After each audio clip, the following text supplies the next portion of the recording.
Check.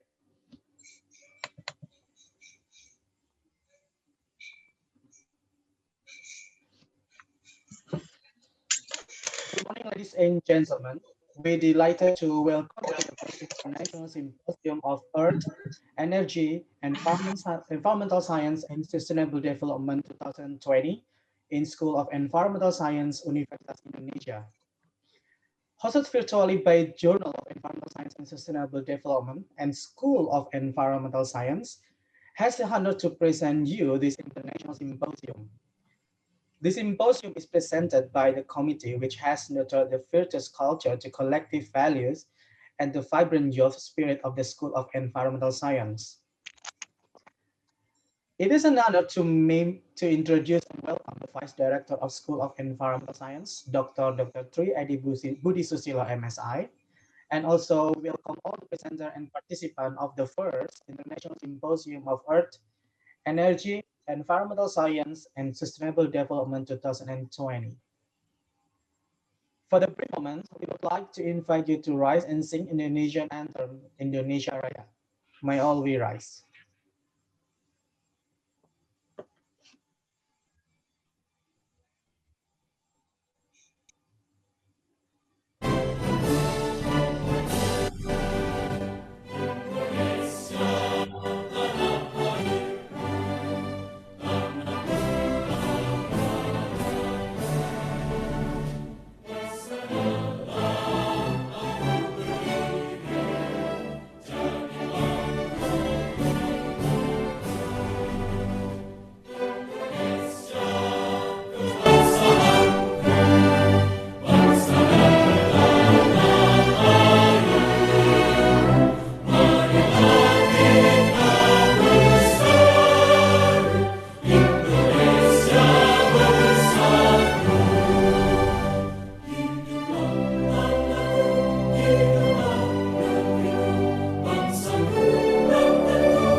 You may be seated now. We are now going to listen to the welcome speech and opening remarks delivered by the Vice Director of School of Environmental Science, Dr. Tri Edi Budi Susilo, MSI. To Dr. Tri Edi Budi Susilo, MSI, the floor is yours. Thank you, Mr. Yosi Adrianto. Assalamualaikum warahmatullahi wabarakatuh. Good morning, ladies and gentlemen. It is a great pleasure for me to open and welcome the participants from all over the world who came here to exchange experience and work together a few days on our first JESSD symposium, despite the restrictive situation caused by the COVID-19 pandemic. I would like to take this opportunity to express my gratitude for our sponsors, since we would not be able to make this symposium a reality without their supports. I sincerely thank Bank Rakyat Indonesia, Unilever, and PT Larus Birus Utama for sponsoring this event and for APIKI Indonesia Network and BMKG. Will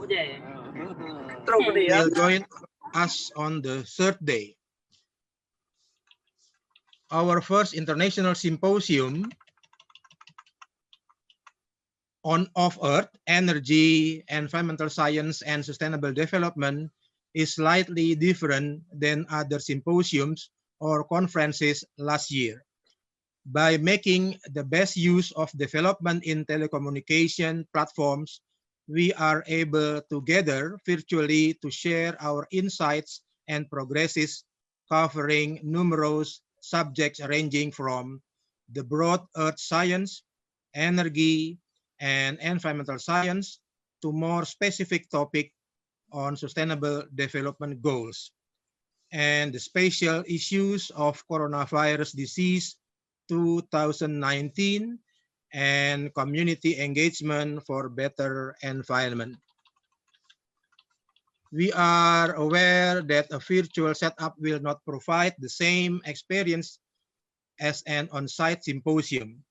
However, it is in our nature as researchers to be undeterred by new challenges, and this opportunity to conduct this event virtually makes it possible for us to facilitate cross-border discussion and cooperation with less cost and less impact to environment through the reduction of carbon footprints. It is high time for us to contribute to the environment and community in many areas of our lives. We have invited some prominent speakers from many regions to provide lectures and wide range of environmental researches. In addition, we have also invited world-class speakers and editors to aid your scientific publication process. A glance through the list of presentation planned for the next few days reveals the amazing diversity of this application. To end this opening, I am grateful to many experts who have come to share their knowledge this week.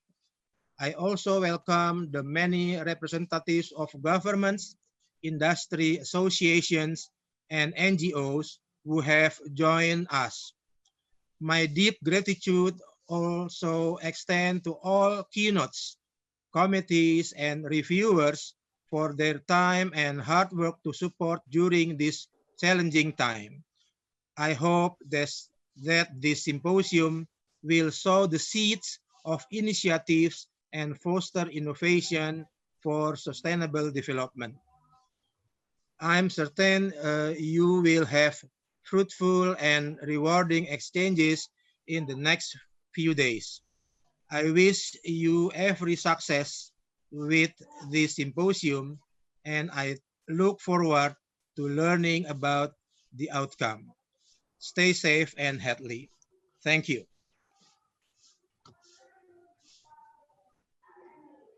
Thank you, Dr. Triadi Budi Susilo, MSI.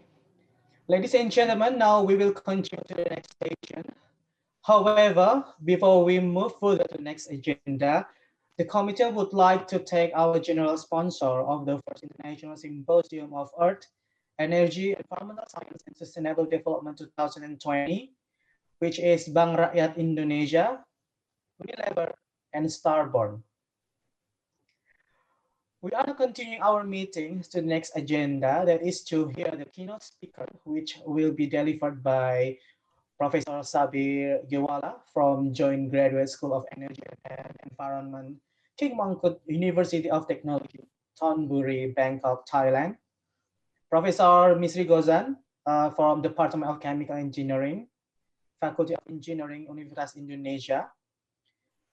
Mari Mulyani, Doctor of Philosophy from School of Geography and the Environment, University of Oxford, United Kingdom. And Dr. Stephanie Steinebach from Hochschule für Angewandte Wissenschaft und Kunst, Hildesheim, Holzminden and Göttingen. And the keynote speech will be moderated by Dr. Ayauddin Sodri. Dr. Ayauddin Sodri is a lecturer at the School of Environmental Science since 2018, Universitas Indonesia. He teaches the course of Sustainable Development Planning, Environmental Modeling, Food, Water, Energy Nexus, and writing scientific research manuscripts. He acts as managing editor of the journal Environmental Science and Sustainable Development, or JESSD. He holds a doctoral degree in environmental science from 1'st Indonesia in 2017. By defending his dissertation titled A Dynamic Model of Economic Growth, Mobility, and Transportation Energy Toward Low Carbon Cities. His research interest is a focus to environmental modeling, human energy environment, food energy water nexus, and sustainable production and consumption. He has a particular interest in system dynamics and life cycle cost analysis. He is also a lecturer at graduate program in biomedical engineering, electrical engineering department, Universitas Indonesia. To Dr. Ayu Sotri, the time is yours. Okay, thank you, Mr. Yosi. Bismillahirrahmanirrahim. Assalamualaikum warahmatullahi wabarakatuh. Ladies and gentlemen, good morning, good day, selamat pagi. It's my honor to be a moderator for this very remarkable event.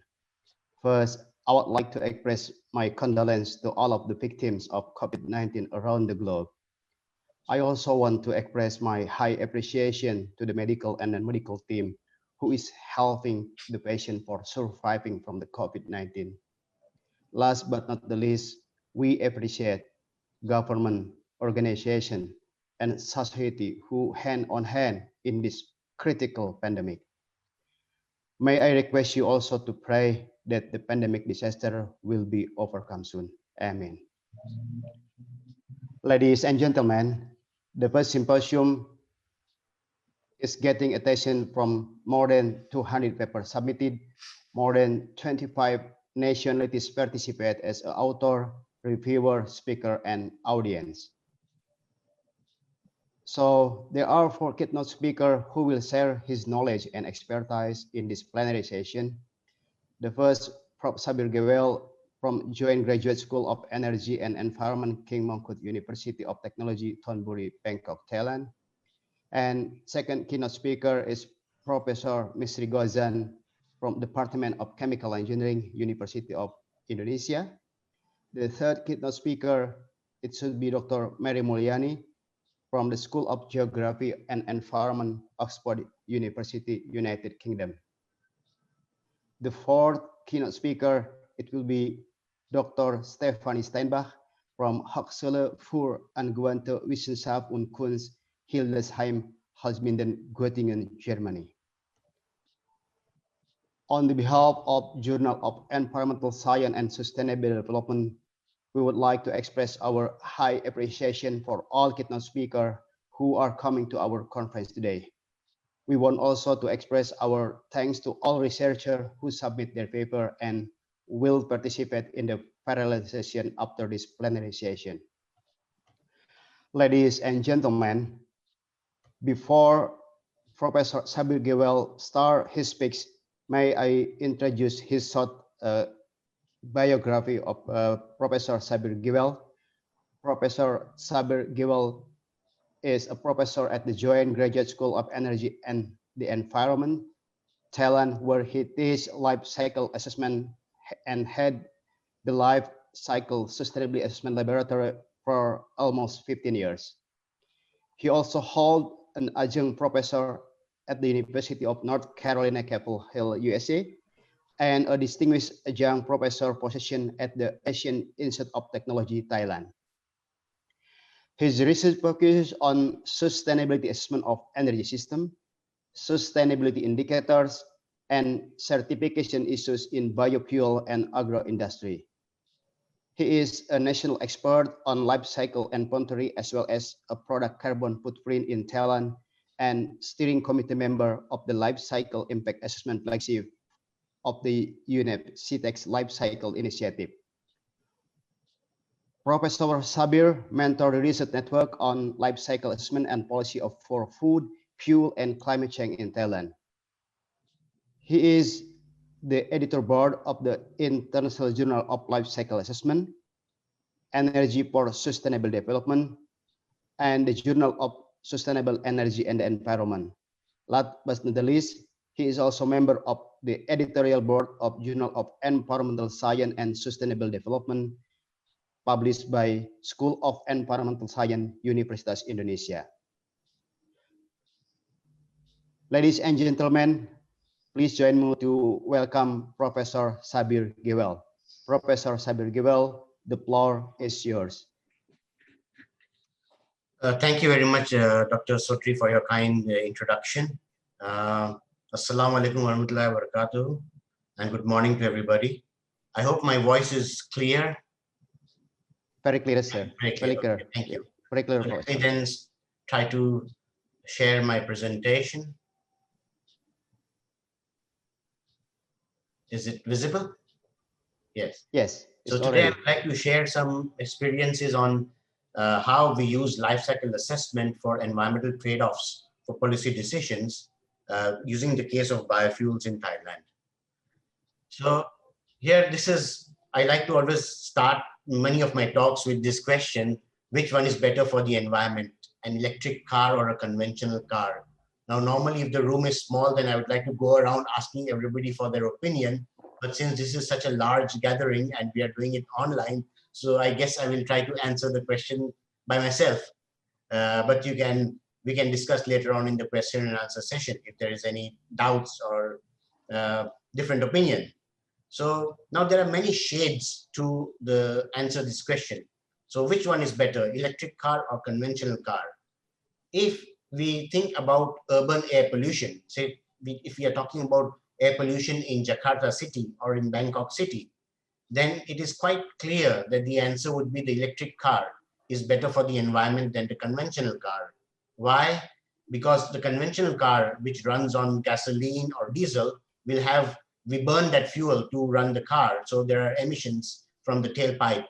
But for the electric car, since it runs on electricity, there is no tailpipe per se. So there are no emissions. So from the point of view of urban air quality, the electric car is certainly better than the conventional car. However, if we don't restrict our boundary only to Jakarta city or Bangkok city, then we have to consider not only just the car itself, but how we produce the fuel. Yes. So even though electricity does not have emissions at the point of usage, but it does have a lot of emissions at the point of production, especially if we are using fossil fuels to generate that electricity, which is very common. So I do not know why there is something coming up and down. Okay, maybe it's a chat. So, so what we are doing in essence, if we look at the whole life cycle, so we call that, then we are transferring the emissions from Jakarta city or Bangkok city to the power plant where the electricity is actually being produced. And then we have also the efficiency of the power plant, the losses from transmission and so on. So all this adds up, and then we are not so sure which car is better for the environment, the electric car or the conventional car. The point is that it's not that the electric car is worse or the conventional car is worse, but there are many things we need to consider in the whole life cycle of the car before we can come to a conclusion. And this is not only for the electricity or the fuel production of the car, but also for the production of the car itself and the disposal of the car and so on. All of these things need to be looked at before we can really answer this question. And it depends on many conditions. So the answer will also be conditional. Yes. So then I would like to show this nice picture. It's a very old story. This story has been there for more than 2,000 years. All of you can see that there is an elephant over there. But there are 6 people who have blindfolds, so they cannot see. They only can feel. So they're feeling different parts of the elephant. So one of them who feels the tusk of the elephant, the long teeth in front, thinks that it's a spear. The one who's feeling the trunk of the elephant thinks it's a snake. The one who's feeling the leg of the elephant thinks it's a tree trunk. And the one who feels the side of the elephant, the stomach of the elephant, thinks it's a wall, and so on. So that means all the 6 people are looking at different parts of the elephant and think about different things, but nobody knows that it's an elephant. Why? Because they are not seeing the whole elephant. Now, this is a very, very powerful metaphor, something that we have to remember when we talk about life cycle, that we have to see the whole elephant. If we want to solve the problem in its entirety, then we have to look at the whole elephant. If we look at only one part of the elephant, we don't see the whole picture, and that becomes a problem. So now let's talk about biofuels. When we say biofuels, biofuels are made from biomass, from agricultural products, etc. And we say that they're green. Why do we say that they're green? The reason that we are saying they're green is because, okay, they're produced from trees, so they're green in that sense. But the main point is that when the trees are growing, they take up carbon dioxide from the atmosphere. And then that carbon dioxide gets stored as organic carbon in the tree or in the plant. And then when we burn that plant to produce electricity or any kind of fuel, biofuel in this case, then that carbon is released as carbon dioxide. So we say that, oh, this is carbon neutral because the carbon dioxide is balanced. The amount of carbon dioxide that is released from the by burning the carbon of the fuel to produce energy is balanced by the carbon that was taken up, the carbon dioxide that was taken up from the atmosphere during photosynthesis. But now we have just learned that we have to look at the whole elephant. We are life cycle people. So we are not only happy to see this one part and one part of the life cycle. We want to see the whole life cycle. So when we see the whole life cycle, there is a lot going on inside. There are so many different processes. There is even the biomass production itself. There is we use fertilizers, we do irrigation, so on. So there are a lot of other greenhouse gas emissions, and that needs to be taken into consideration. So then we do have actually greenhouse gas emissions overall from the whole life cycle. It's not that all the carbon is neutral and everything gets balanced. And then of course we can have land use change, especially if we convert forests to agricultural land, then all the soil carbon gets released into the environment, causing a lot of impact. So then this can be very serious. So once again, my point is not that biofuels are bad for the environment. Okay, don't get the wrong message. But the main thing is that we cannot just say it is neutral or carbon neutral. That is also not correct. We have to look at many parts of the life cycle, the entire life cycle, before we can make a conclusion about whether the biofuel is better or worse than the fossil fuel and so on. So when we talk about life cycle assessment, we look at the entire product life cycle, starting from the extraction of raw materials from which the product is made, then the design and production, packaging, use, maintenance, reuse, disposal at the end of its life. So all these steps are actually having some emissions to air, emissions to water. All of these steps use some resources. So all of these emissions to air, water, and the use of resources leads to impact on human health, ecosystem, and resources. So that means that there are impacts from all parts of the life cycle. So when the importance of the life cycle is that when we look at the entire life cycle, we avoid what we call problem shifting that we saw in the electric car, for example. So in the electric car, we saw that if we focus only on the car, there are no emissions. But that's because we have shifted the emission from the tailpipe of the car to the power plant. It is still there, but just in a different place. So when we look at the entire life cycle, we avoid this kind of problem shifting because we look at all parts of the life cycle. Yes, that is one thing. The other thing is, in a life cycle assessment, we look at many kinds of impacts. Normally, the very fashionable one is carbon footprint or greenhouse gas emissions. But there are also other impacts like water footprint, impacts on water, impact on ecosystem quality, on natural resources, on human health. There are so many different impacts that we need to look at. If we look at only one impact, again, we have the same problem that we had for if we look at the only one part of the life cycle. That is, we focus on, say, for example, carbon footprint. We try to improve carbon footprint, but in the process, we may actually make the other impacts worse, but we didn't see them because we are not looking at them. We are only looking at carbon footprint and trying to optimize carbon footprint to reduce carbon dioxide emissions or greenhouse gas emissions. But what about the other emissions? We might end up increasing them because we didn't look at them. So the other part of the life cycle assessment, the very important part is we look at all kinds of impacts, not just one or two kinds of impacts. So first, we look at all the life cycle stages. Second, we look at all kinds of impacts, not just one kind of impact. And I will show you, I will illustrate to you in policy making how this can have very important consequences. Okay. Here, actually, if you see on the right side of the slide, you see there are many kinds of eutrophication, acidification, biodiversity. So there are many respiratory effects, etc. There are many, many different kinds of impacts that we need to actually consider. So life cycle assessment is a very important tool that has been used for at least 30 years or so in product development and improvement. So actually here I would like to tell you that this tool, life cycle assessment, was actually not developed by environmental scientists or environmental engineers. It was actually developed by product engineers, product designers who were looking for a tool to incorporate environmental concerns into product design. They wanted to do eco-design of products, and they developed this tool called life cycle assessment. But over the past 20 years or so, environmental scientists have contributed a lot in the methodology development afterwards. Okay, but the tool was initially developed by product designers. It is also used in strategic planning. It is used in public policy making. It is used in marketing. You see, people do all kinds of labeling, environmental labeling, etc. And these are marketing tools, etc. And many other applications are there. So for life cycle assessment. But today, our talk is going to focus on public policy making and how life cycle assessment becomes very important in this particular aspect. So I will take the case of biofuel, LCA of biofuels in Thailand. I will talk about biodiesel in Thailand, actually, from palm. Okay.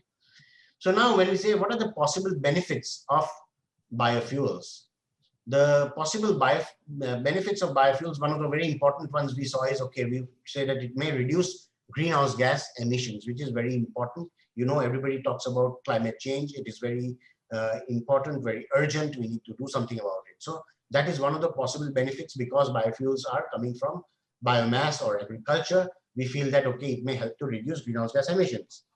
Of course, we have to maintain the conditions about land use change and so on.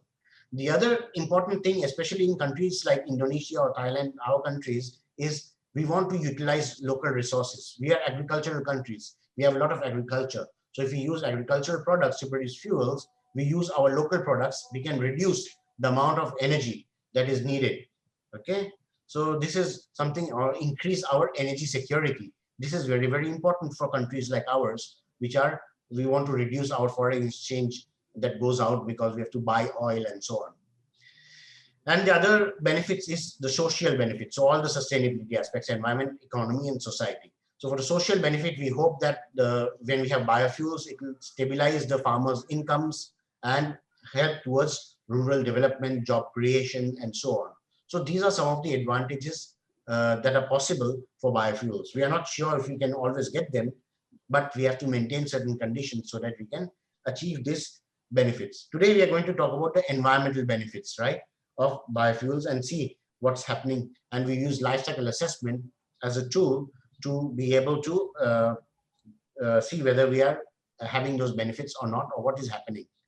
So now, as I said, climate change is very important, but climate change is not the only, or greenhouse gas emissions is not the only thing that is bothering us. You can see over here, climate change is, this paper was produced in Science many years ago, about 5 years ago, and they are showing that already in the climate change, we are in the zone of uncertainty. But for example, biodiversity or genetic diversity, you see this point, it is red. We are already in the red. We are just too far out. We are doing very bad. For land use change, we are doing very, very badly. And for freshwater, for phosphorus and nitrogen, etc., also, which are nutrients, we are doing quite badly. So that means it is not only greenhouse gas emissions that are important, but we also need to look at many other impacts, as we will do in life cycle assessments, which need to be considered so that we can come up with a good conclusion, a reasonable conclusion for policymakers. So now, with this in mind, we developed a method called Thai Eco Factor. The reason for developing this method was that it is based on policies of Thailand. So it should be helpful for policymakers, because the calculations for all the impacts are done based on the policies of Thailand itself. Now, the reason for this is twofold. One is, of course, that they depend on policy of Thailand. And secondly, by using this method, as you will see, we can come up with same unit for different impacts.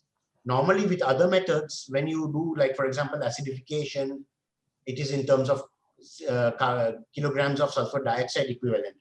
Greenhouse gas is in terms of carbon dioxide equivalent.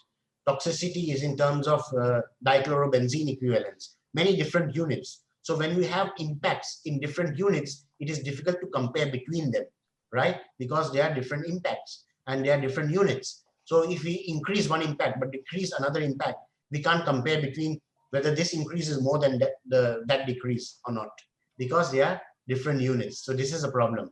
But with this particular method, we bring everything into a similar unit so that they can all be clubbed together, they can be aggregated and put together. This kind of thing is very useful for policymakers. As scientists, when we have different units, we don't mind, okay? We are happy, we can handle it.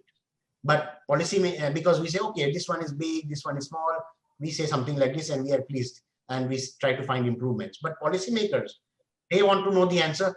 Hey, all that is fine, tell me which one is good or not. Tell me, give me one final answer. Don't tell me this is good, that is bad, this is good, that is bad. That is not okay. You tell me it is good or not, one answer I need. So for that, we need some way in which we can bring all the impacts into the similar unit, and then we can give a single answer.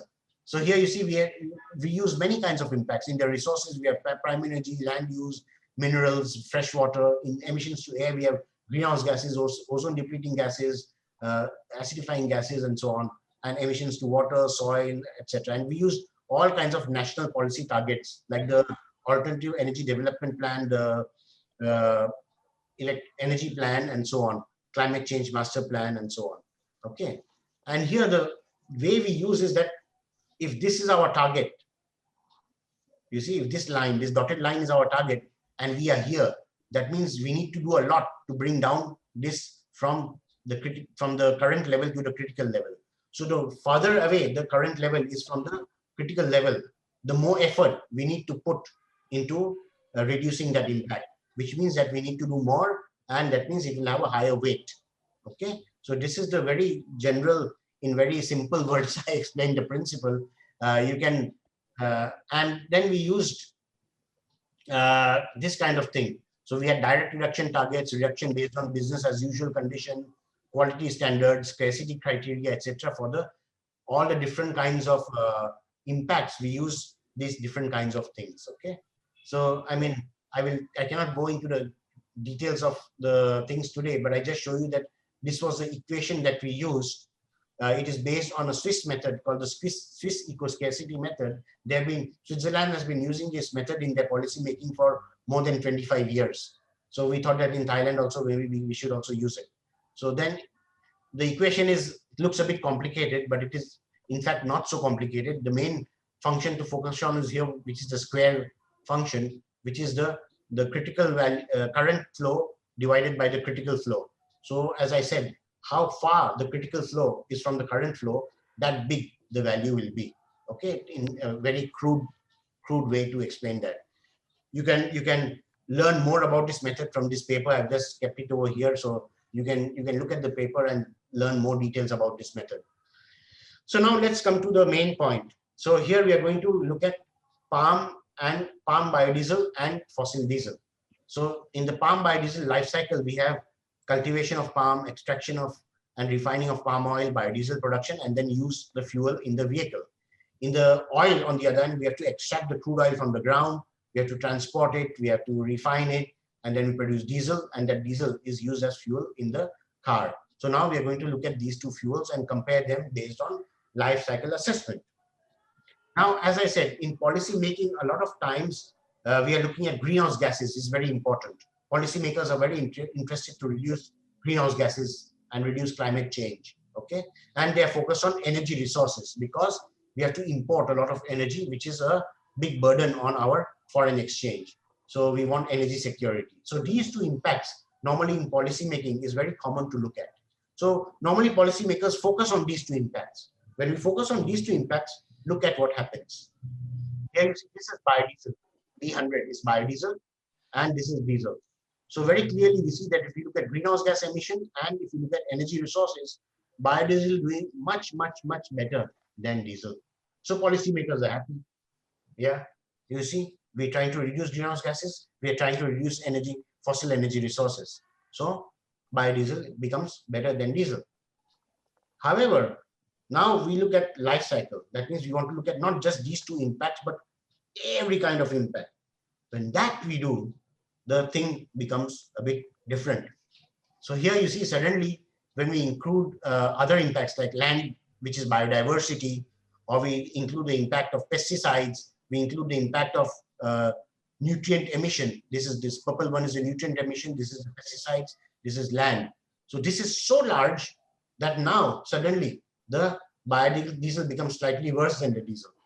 Okay, you see. But if you look only at in the previous slide, we look only at the greenhouse gas and energy, biodiesel is far, far, far better than diesel.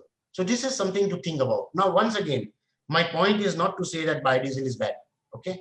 But what I'm trying to say is in policy making, sometimes we are looking at only one thing or two things, and that may not be enough.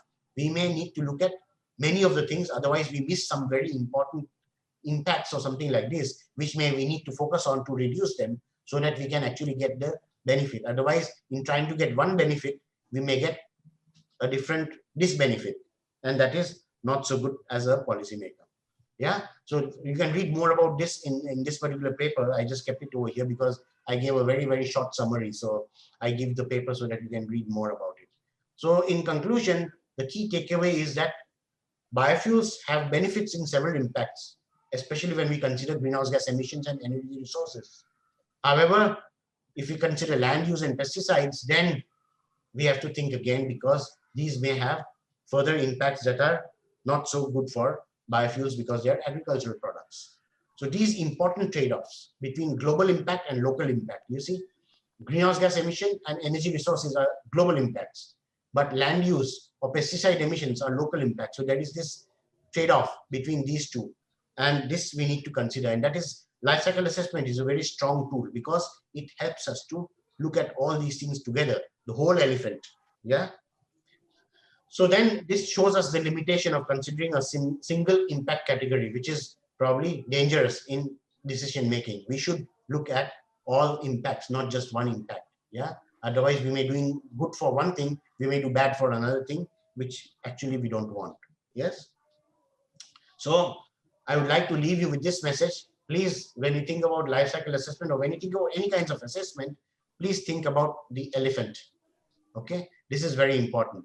Remember the elephant. You have to look at the whole elephant, not only parts of the elephant, because some optimal solutions of different parts of the system don't lead to optimal solution of the system. Yeah, we have to look at the whole system if you want to optimize the system.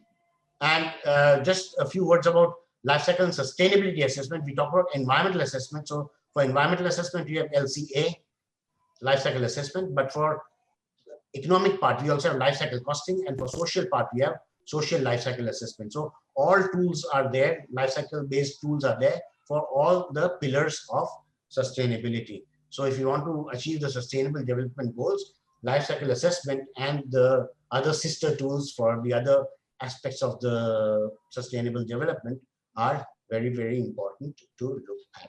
But life cycle is... Sabir, thank you. Excuse me, just 3 minutes left. 3 minutes left, please. I'm done, sir. I'm done. No, you have still 3 minutes. Okay. So maybe we can use that in the question and answer session. No, you may continue. But Still 3, yeah, still 3 minutes, yes, please. But I have finished. Okay, no problem. Okay. Okay, so thank you very much for Prof. Sabir, who, let's say, already share his research result, and expertise in the field of life cycle assessment.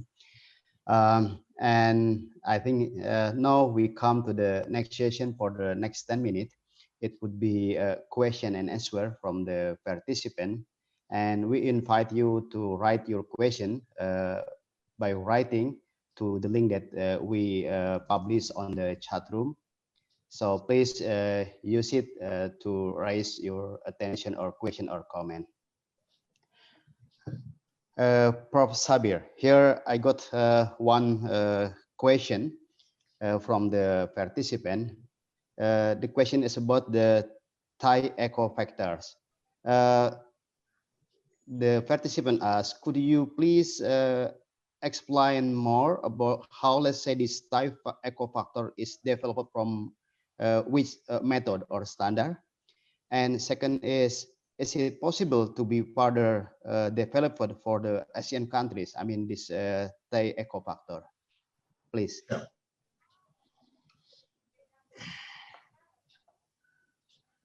So as I mentioned that we look at all these different things. I did not bring the details because I thought that there was not enough time to consider. So let me show you this equation. So here you see in the Thai eco factors we developed. So this is the characterization factor used for any particular impact category. And this is the current flow for anything. So for example, it's greenhouse gases, then we see that in the current situation, like in 2020, what may be the greenhouse gas emissions in the whole year. And this is the critical flow. So this is according to the policy. So Thailand may have an NDC, yeah, the nationally determined thing where you are saying that I want to have, for example, 30% reduction as BAU in 2030. So we use that as the policy. So then for that reduction, how much this becomes, yeah, current flow, what is the current flow, and I need to reduce it to that level by 2030. So that becomes the this particular, that determines the factor. And then there's the normalization flow. So once we do these calculations, I did not bring the details over here right now, but they're there in the paper that I mentioned. Then you get a factor in terms of TEP or Thai eco points. Okay, Thai eco points. And then when you multiply that with the actual emission, then you get the impact score in Thai eco points. Okay, so this was first Switzerland developed this method, and then Japan also developed this method, and they use their policies. So for example, if Indonesia would like to develop their factors, then they would use their national policies for all these things. Here, for all these things, you will use your national policies to see where you are now as compared to where you want to be.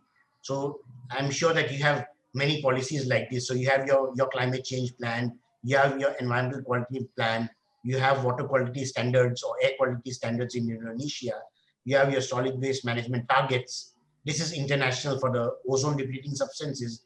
The Montreal Protocol is international standard, but I'm sure Indonesia is also part of that. So you will have your standards by which year you wanted to totally remove ozone depleting gases from your ozone depleting substances from your country, something like this. Then you have your forest conservation target and so on. So all these targets will be used to determine the critical value here in this equation, this one.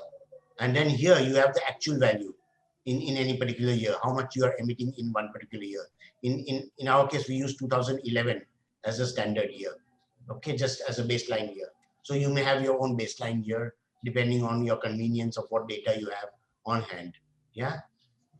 And then you can calculate the Thai eco score. Once you calculate the eco score, then you just need to multiply with your whichever emission, so emission of carbon dioxide or emissions of sulfur dioxide, to get your Thai impact score like this. So this more details are here in this particular paper. Okay, thank you, Prof. Sabir. The second question is coming from Dr. Yunita Ismail. She is lecturer at the President University, and her question is, if we need to give one or two important impacts to consider by decision maker in choosing the important impact, there any clue or pattern that can use? that is going exactly against what I'm trying to promote. Okay, please. Please. I'm trying to promote looking at all impacts, not at one or two impacts. Looking at one or two impacts becomes dangerous, because in doing so, what happens is that you look at just one or two things and you may ignore other things.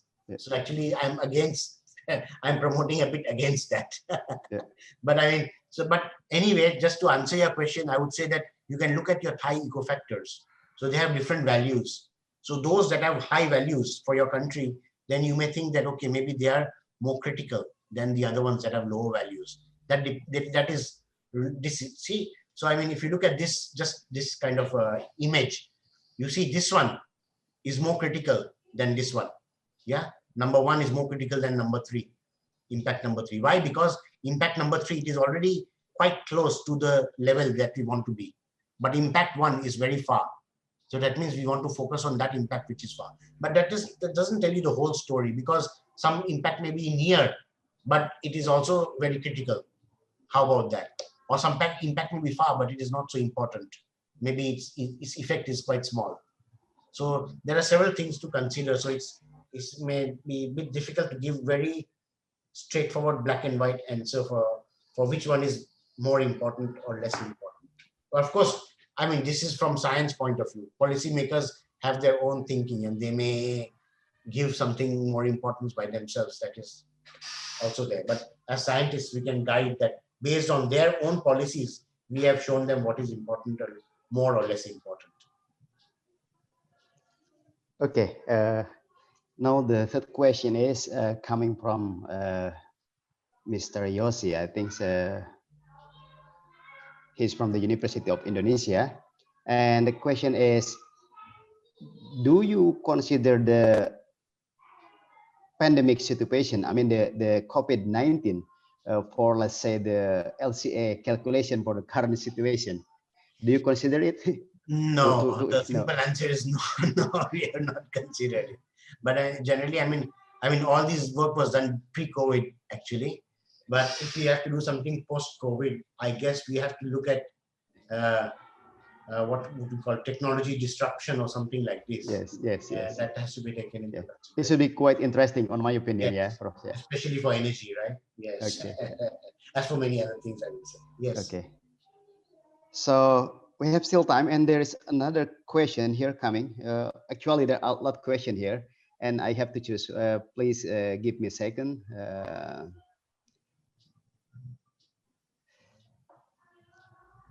It is coming from Adam Wicaksono.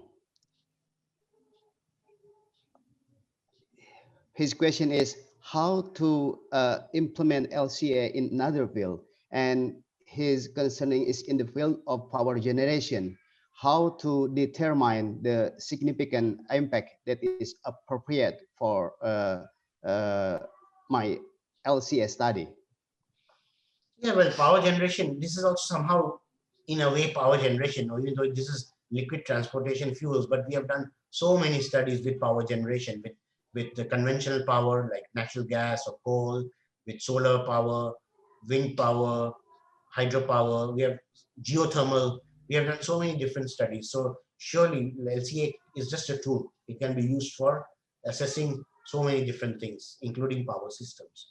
There is no problem at all for that. So for example, if you look at a power plant, then you would see starting from, say, for example, if you look at a coal-fired power plant, then you'd start with the extraction of coal from the ground, then transporting the coal, refining or maybe whatever, pre-treating it, then putting it into the power plant and burning it to get the electricity.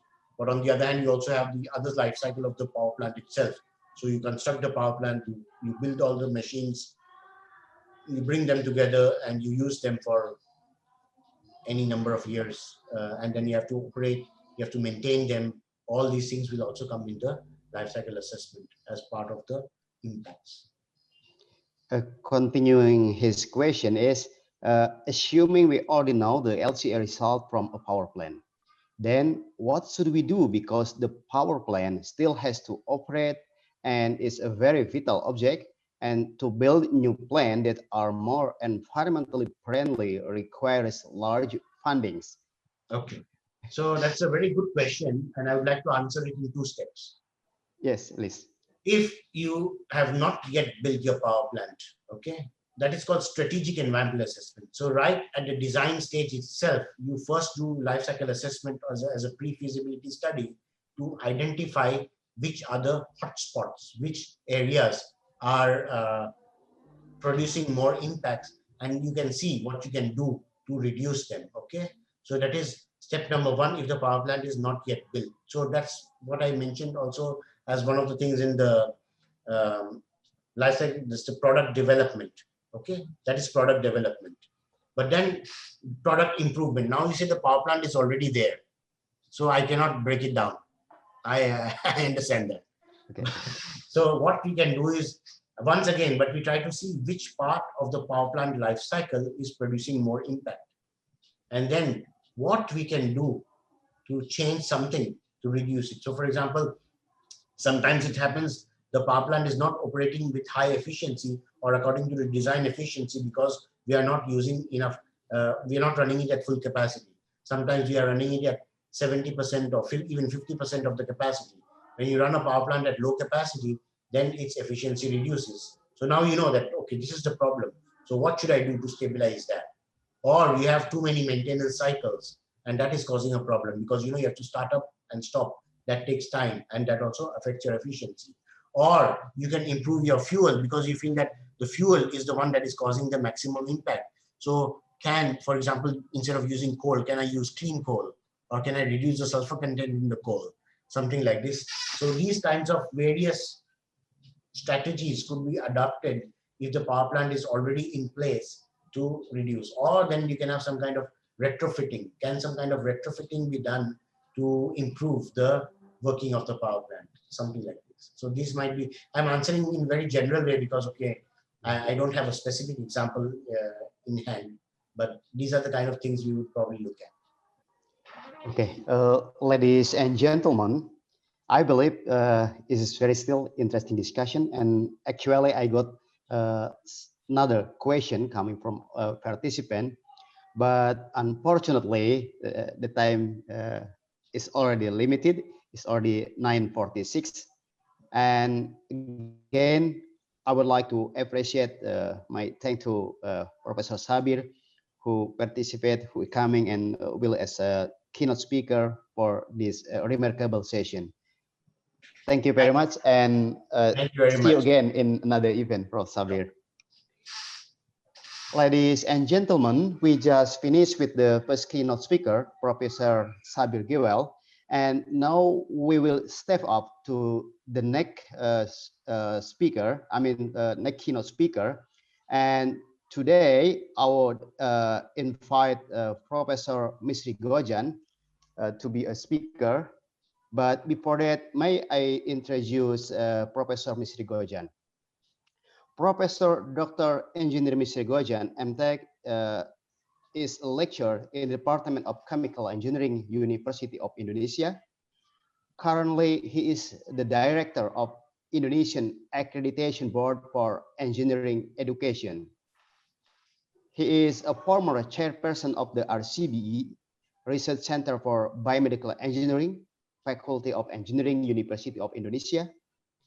He founded Biorefinery Laboratory at University in Indonesia to convert many types of biomass, lignocellulosic waste to biochemical product. He is active in writing scientific articles. Some of his writing has been published in national and international journal, either independently or with the team.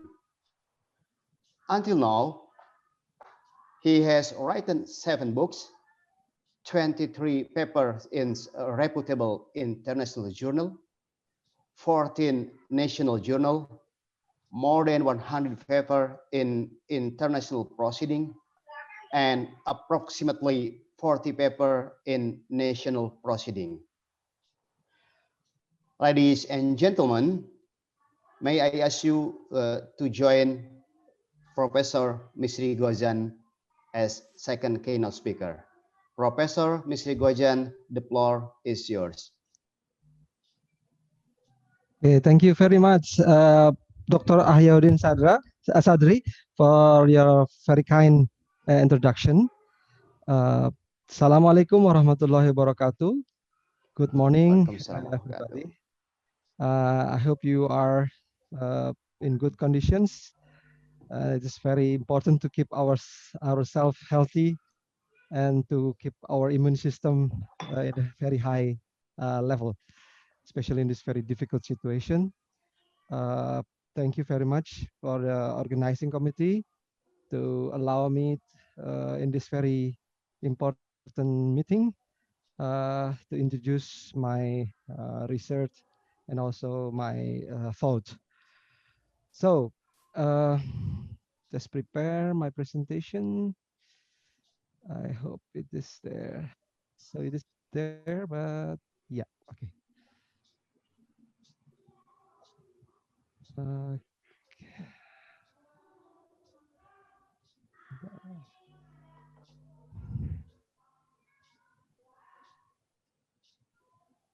okay. Uh, you can see now my presentation. So I'm Mr. Gozan from Department of Chemical Engineering, that's Indonesia, and I also regularly in the last 5 years giving lectures in School of Environmental Sciences and supervising some students from postgraduates of this school. Today, I would like to introduce you to some ideas and research results and also publication of palm oil waste conversion to high added value chemicals. Why should we do this? If we talk about the business of CPO in Indonesia and Malaysia, it is a very huge industrial business, industrial scale. Even when we see here the price of the CPO is changing a lot in the last 10 years, but still uh, due to the scarcity of the fossil fuel reservoir uh, and keep increasing consumption of fuel. So I think there is no doubt that uh, the prediction of the CPO price will increase along with the increasing demand of fuel. So, Professor Sabir just mentioned about the renewable energies discussion, especially, and I think the biodiesel also I think get the very important zooming from all over the world because it's not difficult to make the biodiesel itself. So in terms of Indonesia, the scale of economy is about of a CPO alone is about 20 to 32 billion, depending on the price of the CPO. If we take the price as low as 500 US dollar, which has never happened here, but if we take a 500 US dollar per metric ton, it can be $20 billion, and the maximum is about 800 here. So we can say about 32 billion US dollar. In Malaysia and Indonesia, this is also the palm oil areas of plantation is very huge. In Indonesia, about 70 million hectares, and in Malaysia, about 6 million hectares. So if we talk about sustainability, which is the concern of this conference, sustainability, if we talk about sustainability, then we talk about people, planet, and profit. The environmental issues that come with the palm oil industries has been emerging since 5-10 years ago.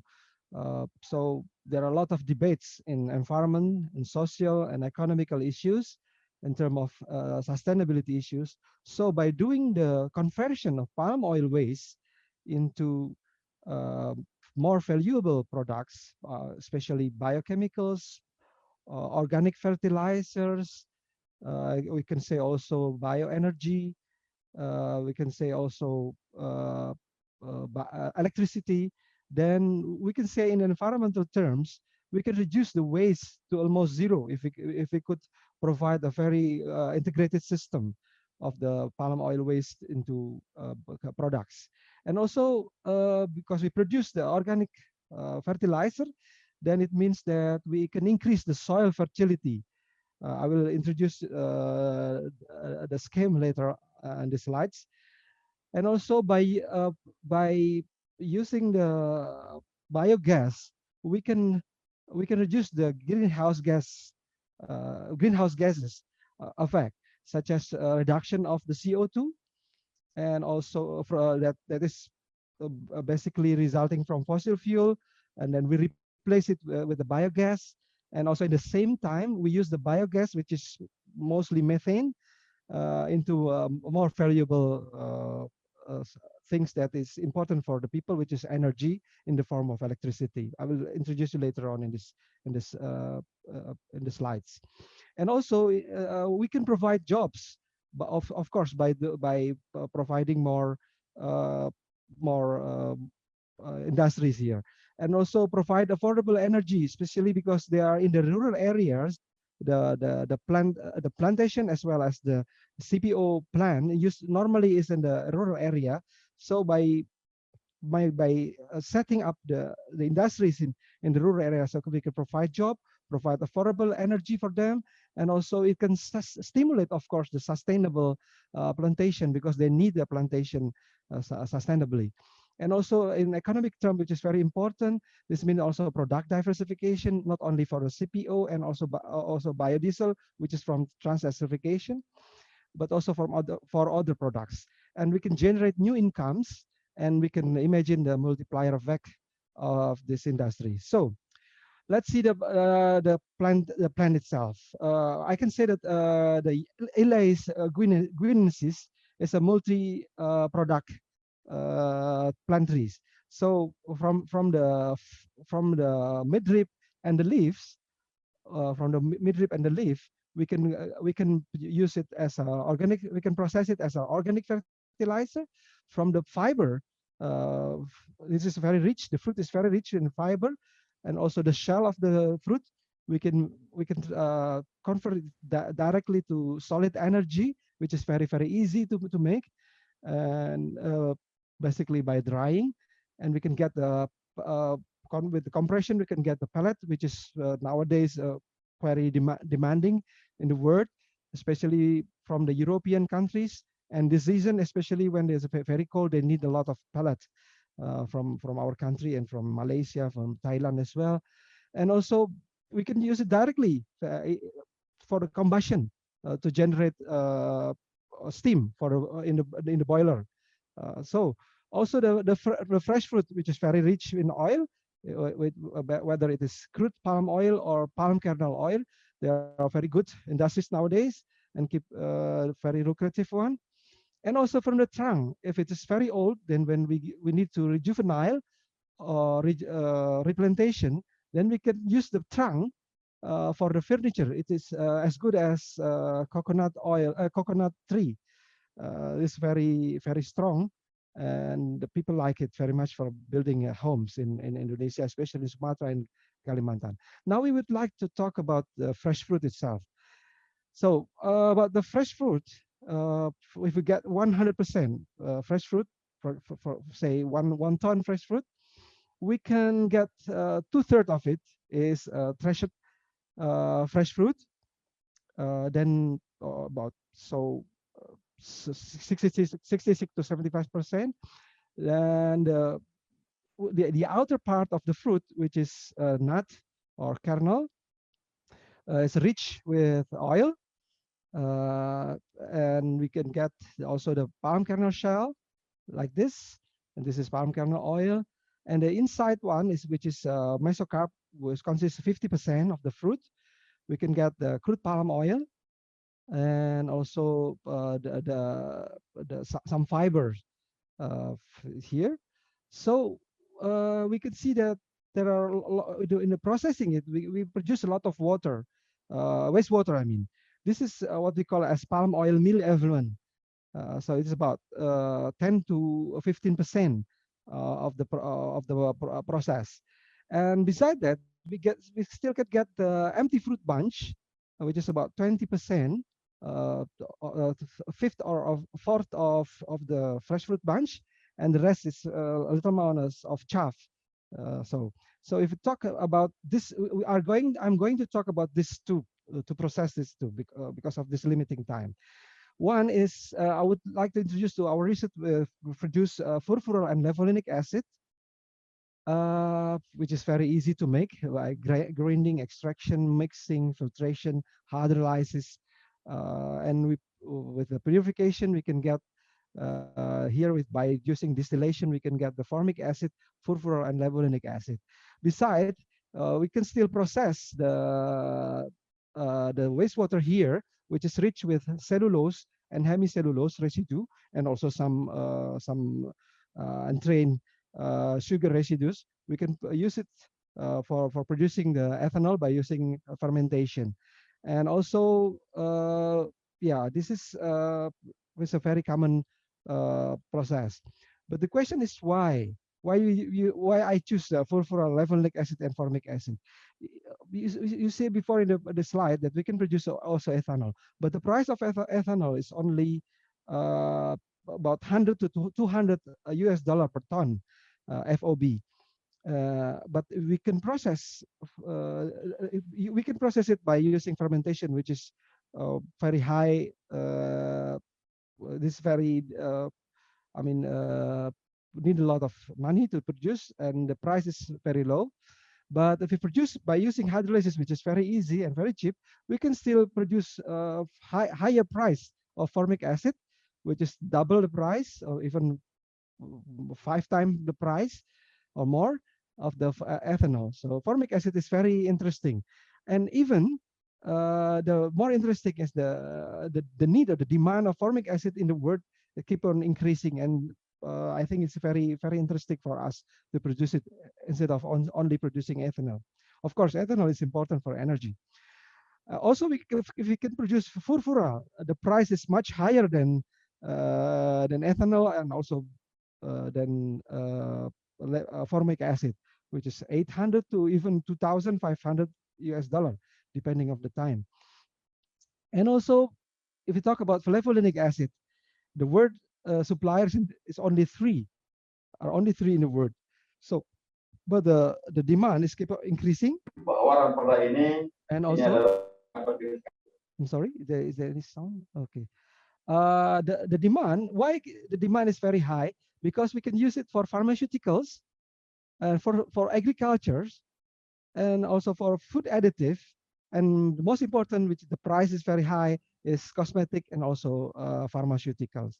So the price is higher than furfural. So here, how to process it? It's not very difficult. I can tell you the process here by using drying, grinding, washing, pretreatment with alkaline. We can use also other pretreatment such as sodium hydroxide, or even hydrolysis by using acids. But of course, if we would like to go to fermentation, then I do not suggest the acidic pretreatment. I suggest alkali pretreatment. So the palm oil empty fruit bunch here with the ammonia and water, that we can find cellulose and hemicellulose. We could use filtration and then hydrolysis. This is the main point of the process, and by using distillation, we can produce furfural and levulinic acid. This is what it looks in our lab. So we do the calculation by using simulation to see how it is going to work in the industry by using simulation process of SuperPro Designer, and we can calculate the economic for evaluation. So this is the process flow diagram in the simulation. I just jump to the parameters that we use in the simulation. Here, the currency we use is US dollars, and the construction period, which is about 2.5 years, because it's we can reduce the construction period if we like, but this is the slowest construction period we can do. The startup period is 4 months, and the project lifetime is 2,000 years at least. And the project capacity is about 2,000 ton per year, which is basically, this is what we can use the palm oil palm empty fruit bunch. And then product price for LA we set up with the 5,000, furfural was 1,000, and formic acid is 500. This is less than what we get from the what we see in the market. So we estimate the fixed capital cost, which is around $6 million, and by adding the total plan indirect costs and total plan costs and contractor fee and contingency, including also the electrical building yard improvement, etc., we can end up with about $11 million US. So the most interesting thing is the annual operating cost is 3 million US dollar, and this is basically the facility dependent. So if we can do the efficiency a lot here in the facility dependent, then we can reduce also the annual operating costs. And by using this estimation, the calculation, we can see that this is the profitability analysis. The direct capital cost is 11 million, and the startup cost is 500, and this is the investment charge to this project. And I just jump into this here. This is profit. The taxes, the net profit is about very positive here, about $2 million US. And the main revenue come from the levulinic acid. Of course, there are also from formic acid, which is very produce a lot in this model. But also, interestingly, that we found, we do the simulation in the lab. We can change if the furfura acid, if the furfura is increasing, the demand is increasing, then we can change into furfural instead of levulinic acid. So this is how we would like to. This plan is a very modifiable. So by doing the cash flow analysis, that we end up with the payback periods about 6 years, and internal rate of return is about 21%, which is very interesting, and the NPV is very high, which is $4 billion US. So this is what it looks with my students in our container. So it is a utility. This is a container, which is the plan itself here, and the control room is inside here.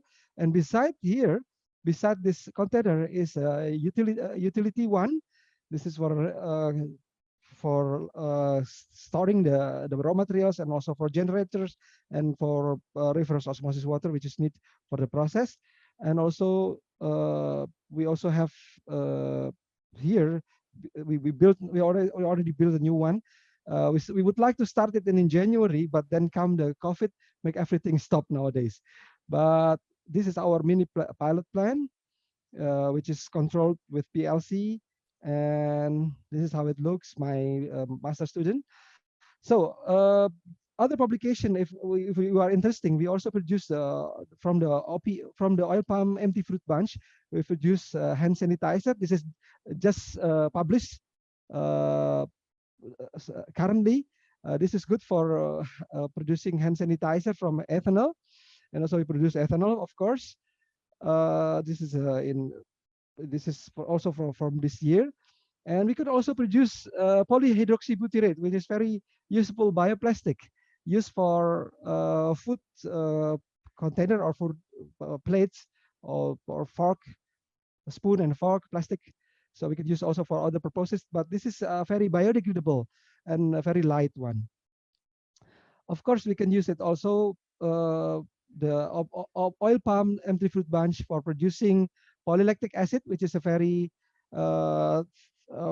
clean, crystalline white, crystalline plastic.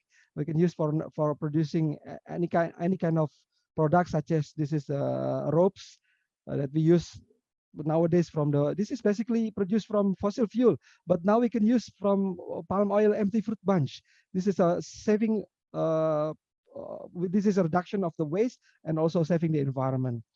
We can also produce enzyme cellulase, which is very high demand in Indonesia, and it's also in many countries, especially for producing ethanol, for producing pulp and craft in paper industries, and also for textile industries, and other purposes.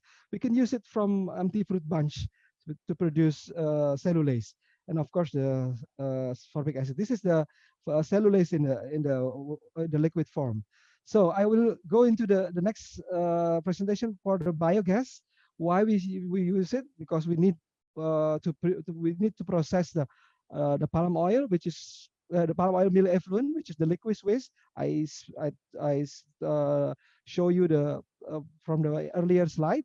The amount is 3 times of the CPO product. So if we produce about 36 million ton of, or 40 million ton of CPO in Indonesia per year, it means about 120 million ton of palm oil mill effluent liquid waste. This is a huge amount, and this is a huge disaster for the environment if you do not use it properly.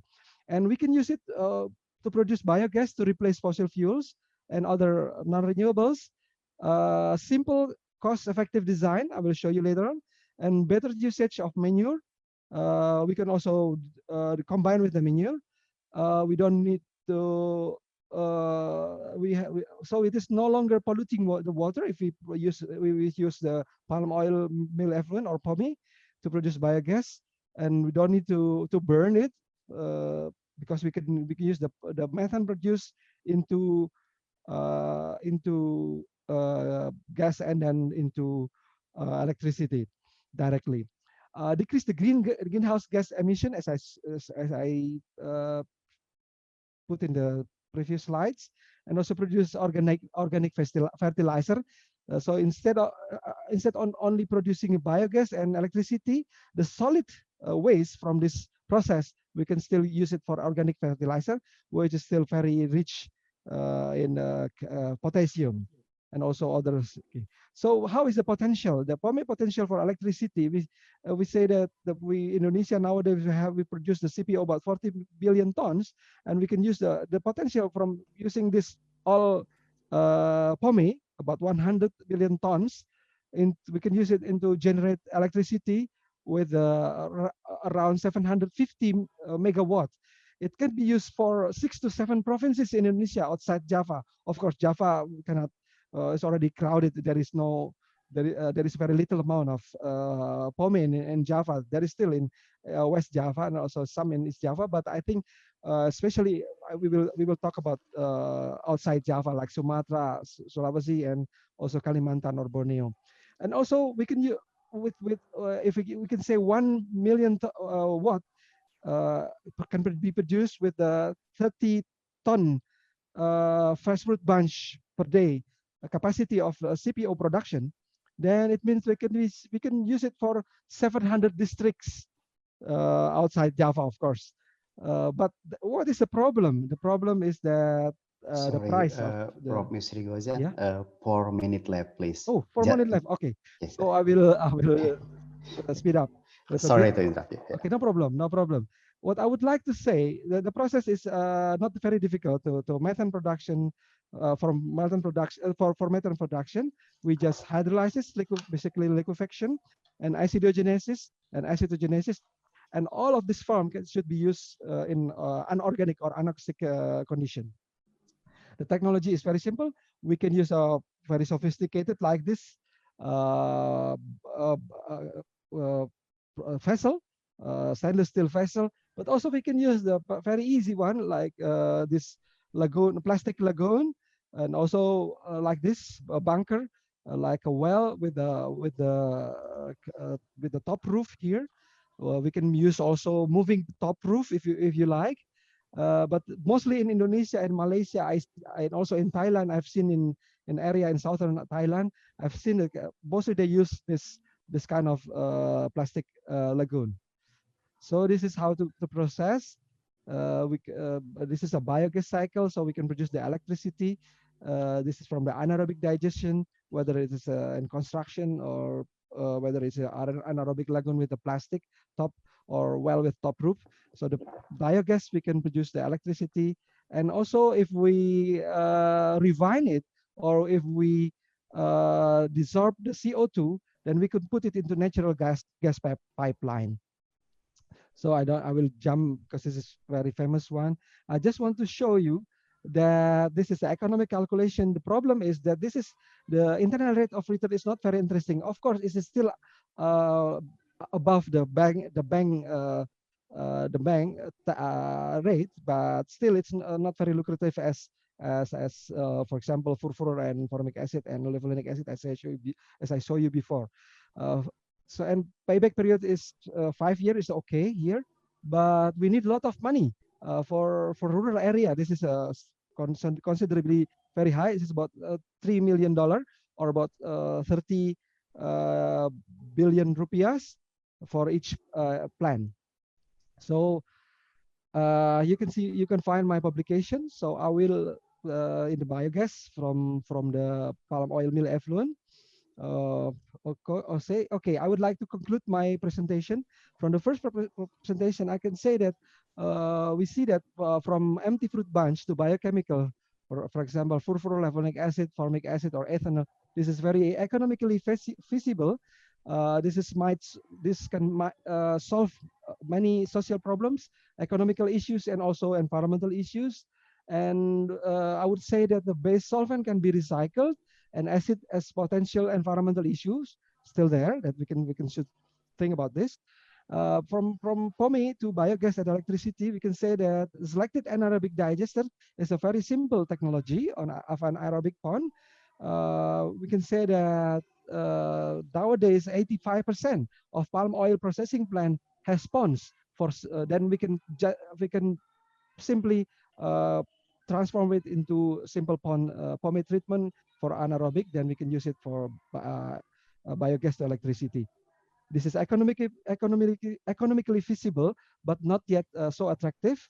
Need the governmental subsidy, which is in Indonesia nowadays. The government subsidized the into the formally for the subsidy go into the building of the plant, setting up the plant. But nowadays the subsidy goes into the feed-in tariff, which is very interesting nowadays. So I think they are going to build a lot in Indonesia. It helps reducing the fossil fuel consumption, because in the rural area, if there is no electricity, they go to the town to buy diesel fuel, which is basically fossil fuel. Then they go into the back to compress generator in their area, and they can only provide 2 to 3 hours per day by using this fossil fuel. But by using biogas, they can provide 24 hours, 7 days a week, and all along the year, because they have all the POMI close to them. So I would like to conclude my presentation with terima kasih. Thank you very much. You can find my presentation of my discussion in my books, and also with my friends, Professor Suraini Abdul Aziz in University of Putra, Malaysia. We are going to publish the book by Wiley into 2021, hopefully, and also with other friends in Malaysia. Thank you very much. I'll return this floor to Dr. Ahyauddin Sodri. Thank you very much. Okay, thank you very much, Professor Mr. Gojan. It was a very interesting presentation. I think very interesting sharing. And as usual, now I invite some participants to raise question or comment.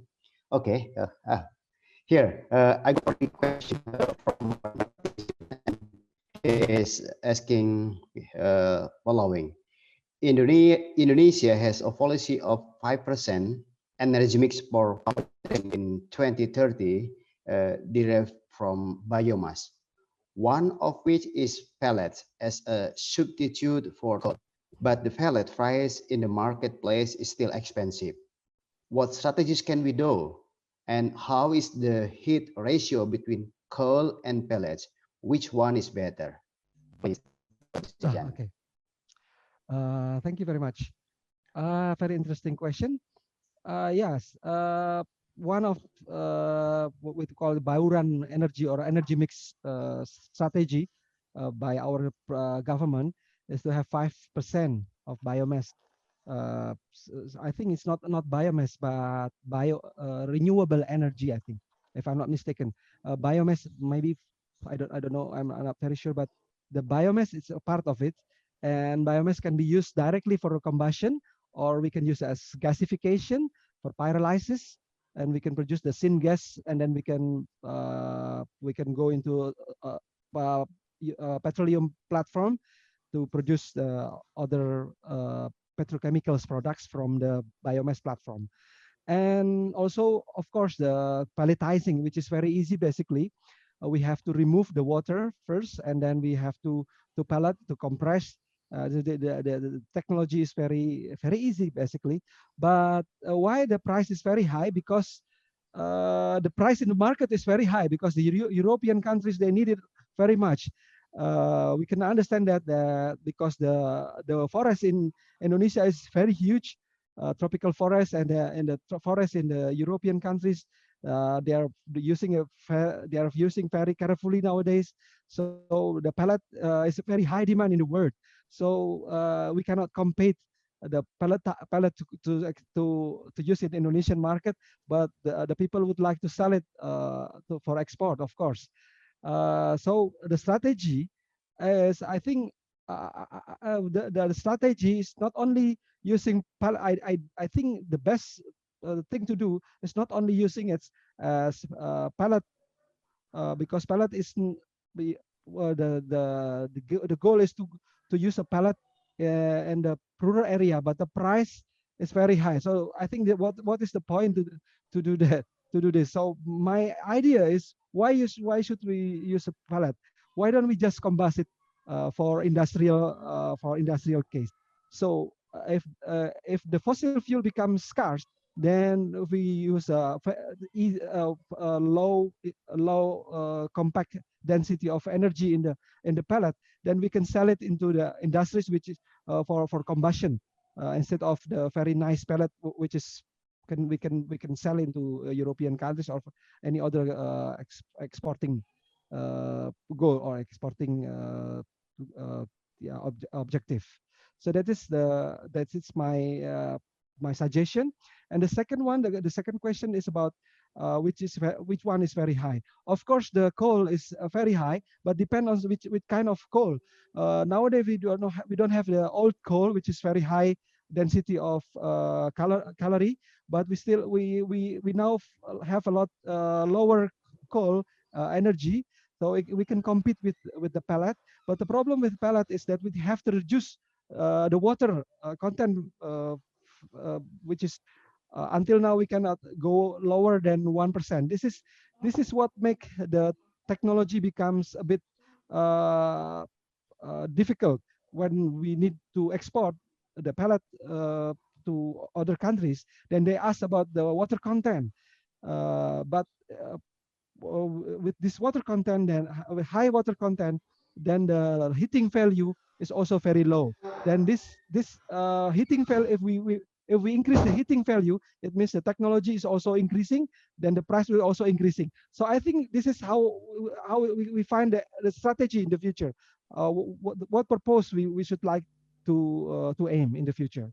Okay, I hope that will answer the question, or at least discuss the questions. Okay, thank you. Come to the next question from the participant. I'm performing a hydrolysis and hydrogenation reactions of palm oil. The product is highly saturated, so I need to use a solvent in order to remove the catalyst from the product. I have been using sand. Sorry, what's the sound is, okay? can you repeat the sound? You hear me, please? Yes. Okay, I repeat again. Okay. The product is highly saturated, so I need to use a solvent in order to remove the catalyst from the product. I have been using hexane, but it's not working so well. What's your recommendation? I think this is about the biodiesel or green diesel, I think. This is not my expertise, I'm sorry. But if you talk about the heterogeneous catalyst, I guess you are using the homogeneous catalyst, because you use hexane to remove it. I'm not very sure what you mean, but I guess that you are using homogeneous catalyst, which is liquid. That's why you're using hexane for solvent for removing, for purifying the product. So hexane is also expensive and also high cost. Yeah, I mean, the LCA is not very nice also to produce hexane. So I think between the hydrogenation if you talk the hydrogenation nowadays, there are also catalysts produced by ITB, which is a homogeneous, heterogeneous process. I think that won't be a problem. But if you talk about the to purify the product, not to remove the catalyst. The catalyst is very easy to remove, but to separate. But the product, to purify the product, I think then that's the problem. I think we can see at I'm not, this is not my expertise, but maybe you can see, you can go into the purification by extraction, like you find ionic solution, ionic solvent, I mean organic ionic solvent, or maybe you can also use some other point like distillation. I'm not very sure about this. That's because this is not my expertise. I'm sorry about this. I'm not working a lot with biodiesel. Sorry. If you talk about the hydrogenation, I think you're talking about the green diesel. I'm sorry about this. Okay. This is the last question because the time is almost end. One question is from the University of Rio.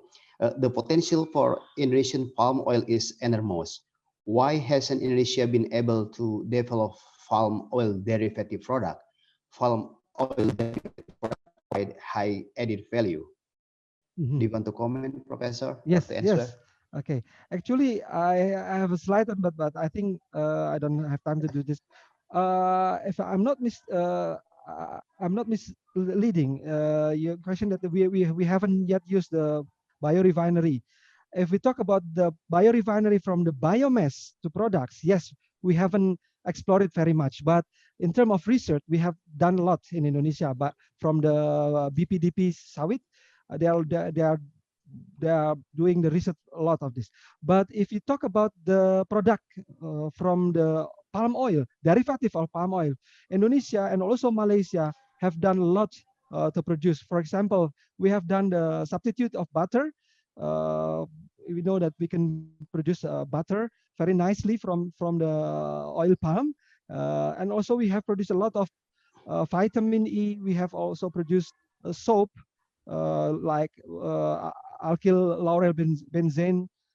We have also a lot of detergents. We have produced a lot of products, not only palm oil. That's why in the first slide, I make a slide, I make a red. This is what I'm focusing on. But if you focus on the other thing that produced from the palm oil, Indonesia and Malaysia and also Thailand have done a lot. But of course, there are still room for improvement. There are still, for example, we should go to the beta carotene, for example. But I heard that in some industry in Malaysia and also in the northern part of Kalimantan, there are also some industries that focus on beta carotene, which is very high demand nowadays for health issues and also for cosmetics. And if you talk about the detergent, nowadays Unilever and also other industries in Indonesia, they use a lot of palm oil derivatives. I can assure you for discussion. So don't worry about this. We use a lot of palm oil for other industries derivatives. Okay. Thank you very much, Prof. Mr. Gojan. I believe it's still interesting to discuss or to answer more questions from the participant, but unfortunately, the time is end for your session. So dear participants, for all of the participants, we will pass your question, your comment, and suggestion directly to Professor Mr. Gojan, and we expect that you will get, let's say, the answer from him by email. I hope maybe let's say it will make you a little bit happy. I want to get direct answer in the session during the session, but unfortunately the time is finished. Again, Professor Mr. Gojan, thank you very much for your time and your willingness to share your research, experience, and result with us in this session. Ladies and gentlemen, now we will continue to the third keynote speaker. And before I give the floor to next keynote speaker, may I introduce her. Okay.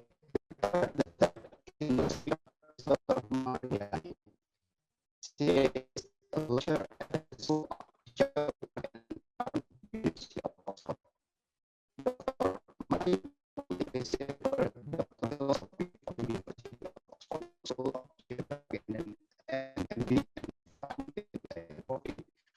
where attached on climate change mitigation policy focusing on the past institution. Prior to Oxford, Mulyani graduated from University Indonesia in 1995 in international relations, and in 2009 Indonesia master degree in the novel science.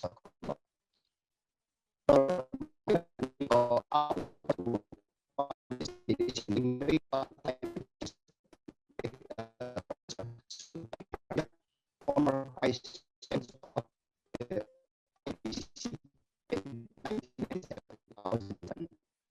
That book is a process of accreditation. Model on management performance across Oxford University and University of Science, scientific writing and publishing and part of the personal practice and master in conservation and management. My class on the two and practice much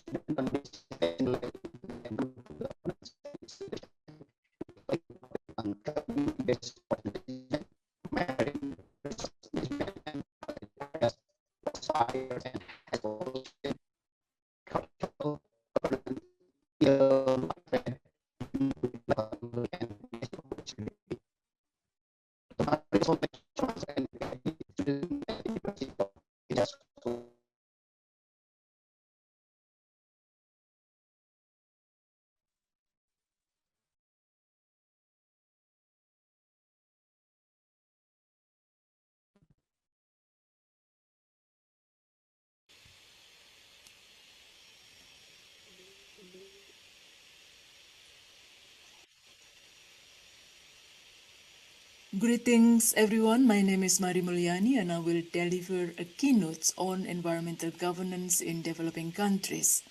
The content of this presentation originated from a class on government to governance and another class on the philosophy of science, both of which I run within a master's course in the School of Geography and the Environment at Oxford University. The goal of these keynotes is to provide you with an overview of the shift from government to governance linked to strong evidence that the traditional ways of governing by nation states through command and control measures have proven to be ineffective, particularly when dealing with complex transboundary environmental issues. Furthermore, I will introduce some theories within the governance perspective which are often employed as analytical tools in discerning key environmental issues in developing countries. The transition from government to governance has occurred for around 30 years in a gradual process, during which various roles that were traditionally performed by the government of nation-states have been opened to non-state actors. From the late 1970s and the early 1980s onwards, we witnessed the phenomenon of economic globalization, which resulted in a crisis in the legitimate authority of nation-states. Globalization, by which national economies become integrated into a global market framework, allows the large-scale flows of goods and services across borders and consequently certain transboundary environmental issues. In response, rather than state taking sole responsibility for governing, governance provided a way to bring multiple actors into the process of governing thereby bringing more resources and increasing the legitimacy of the relevant policies. Governance seeks to coordinate collective action between actors through three main modes of coordination, namely hierarchy, market, and network. Accordingly, the measures and instruments of governing become more complex, including a mix of taxes, regulation and enforcement, social marketing, certification, tradable permits, voluntary agreements, etc. The complex transboundary nature of environmental issues we face today are considered by many to be a crisis of governance, being a failure to organize our societies and economies in such a way that they do not harm the environment. The nation-state's branches of expertise, which once were adequate to address environmental issues at local and national levels, are no longer sufficient given the transboundary causes and effects of environmental issues. These problems create an obvious need to include broader sets of actors with multidisciplinary expertise and interdisciplinary sciences. This slide represents several theories within governance perspective which can be employed to discern environmental issues often researched in developing countries. Different theories guide researchers to focus on different research objectives and hence different focuses of analysis. The topics under investigation and theories shown on this slide are some of the examples commonly employed by my students both at the University of Oxford and at the University of Indonesia. On the right-hand slide is the range of social theories which can be employed as a means to gain insight to the facts within the topic under investigation, the left-hand side. I will provide a more detailed explanation on the use of some of these theories within research practice. Now, let us look at the issues surrounding oil palm plantations and environmental degradation from 4 different research paradigms, often employed within the field of geography and the environment. Research paradigms are bodies of theories that share fundamental assumptions about how we should approach a research topic, and more specifically, what the key objects of analysis should be, what questions should be asked, and how. For example, spatial science. Under the paradigm of spatial science, you may be interested in collecting country or specific regional data on changes in the state of the environment impacted by the development of oil palm plantations.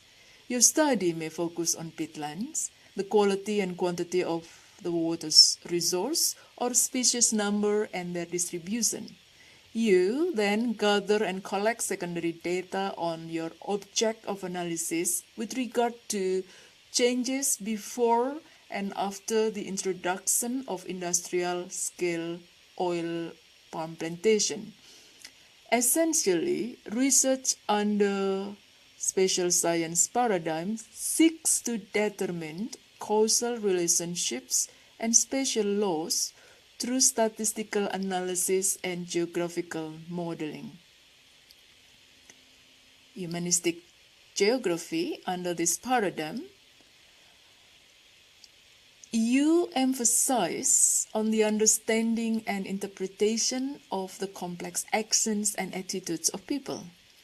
Following this research paradigm, you may choose to interpret people and place, including landscape, not only as a site of economic enabling, but also of symbolism and meaning. Your focus of analysis may include the experience of people living around oil palm plantations, including their hopes, fears, and perception. Post-structuralist geography. Discourse about the impacts of oil palm plantations on local people and biodiversity often come together around dominant themes such as the greed of oil palm industrialists, the lack of effective regulation and measures, legal pluralism and weak law enforcement, as well as the limitation of state actors to govern forests and agricultural lands. For example, a student employed a discourse analysis to discern how the decision by the European Parliament in January 2018 to exclude palm oil-derived biofuel from being counted towards the EU renewable energy targets by 2021 was perceived by key members of the Malaysian oil palm complex, and the extent to which stakeholders' perceptions of their local industry sustainability may be challenged by the aforementioned exclusion. In the next slide, I will explain some of the theories or conceptual framework under the paradigm of critical realism. Under critical realism, the environmental crisis caused by the industrial scale of oil palm plantation is seen as a surface level event with a much wider and deeper set of causal structures, including the country's path dependence of political economy. Following this paradigm, researchers may focus on deeply embedded issues such as overlapping laws and regulation, weak coordination among states departments, poor law enforcement, weak property right, and weak protection of the rights of the indigenous community. In the view of critical realists, environmental crises are inevitable. The question is when and where they will arise and how they can be addressed. This topic of oil palm serves as an example, and you can expand the use of the following theories on other agricultural crops such as rice, corn, rubber, or farmed fish, all of which have been identified as major contributors to environmental degradation, including water and soil deterioration in developing countries. As I mentioned earlier, governance seeks to coordinate collective action between actors through three main modes of coordination, namely hierarchy, network, and market. In this regard, you may choose to employ a market-based instrument as a point of departure for your research. You then choose a case study institution or organization which uses a market instrument such as the RSPO, the Roundtable on Sustainable Palm Oil. The RSPO was established in 2004 with the objective of promoting the growth and use of sustainable oil palm products and has more than 4,000 members worldwide who represent the palm oil supply chain. In this case study, if you choose to employ the theory of access, the theory can assist you to focus your analysis on the ability or inability of different stakeholders to gain different forms of access to the benefits offered by the RSPO. Several forms of access, including knowledge, information, technology, financial resources, and authority, can be used as variables to assess against your main research question. If your interest is on the agency of smallholder farmers, which are increasingly involved in the development of oil palms, your analysis can also be expanded into whether or not smallholder farmers can gain benefits from market-based instrument of RSPO, and if so, how and under what condition.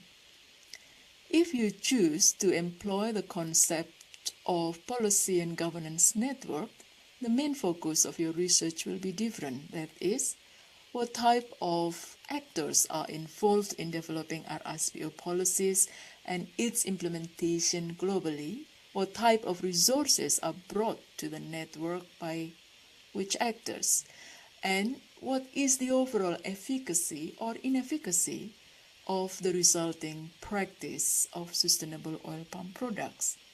If you decide to focus your analysis on the impact of RSPO on the local community's adaptive capacity, you are likely to be influenced by the use of concepts surrounding the issue of community-based management, such as participation, social learning, and adaptive capacity. Clientelism, or patron-client relations, is another concept often used to explain the persistence of environmental problems caused by the industrial scale of oil palm plantations, including forest fires, habitat and species loss, and the degradation of water and soil quality. This model, clientelism, is characterized by an exchange of goods, services, and loyalty between patrons and their individual clients, with rent-seeking practices central to maintaining the survival of this relationship. Whilst political economy can mean a variety of different things, a commonly used meaning of political economy refers to the interaction of political forces, including institutions, officials, and leaders, with economic resources, or basically, how political forces control and distribute economic resources. For example, studying closely the concept of exchange goods, services, and loyalty, as well as control and distribution of resources and rent-seeking, a student's research was directed to explore the interplay between clientelism and political economy, arguing that political linkages tied to the political economy through clientelism exert a strong influence on the implementation of forest governance in many developing countries. The student argued that protective patronage network played a key role in maintaining the strength of oil palm industry. A research by Helena Faulkner highlighted the deeply embedded clientelist system within Indonesia's forest industry, involving state actors, private actors, local communities, and brokers. Illegal cross-border trade in the developing countries is another topic which has been intensively researched by scholars from both the Global South and Global North, which reflects the ongoing problems and difficulty in addressing them. The research object can be wildlife, timber, marine, or other environmental resources.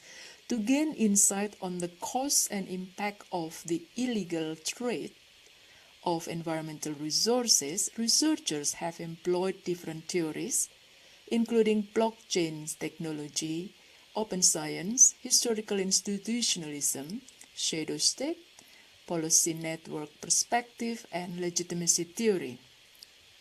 For example, blockchain technology has the potential to change how certain conservation issues are managed by increasing supply chain transparency and removing third-party middle persons, which is the central point of weakness in the supply chain. The rationale of open science is that the sharing of information will improve the transparency of data collection and analysis, thereby promoting communication, collaboration, innovation, and education. Researchers have employed this conceptual framework to discern the effectiveness of environmental and conservation platforms such as Global Forest Watch, Mekong Hub, Map of Life, and Borneo Hub.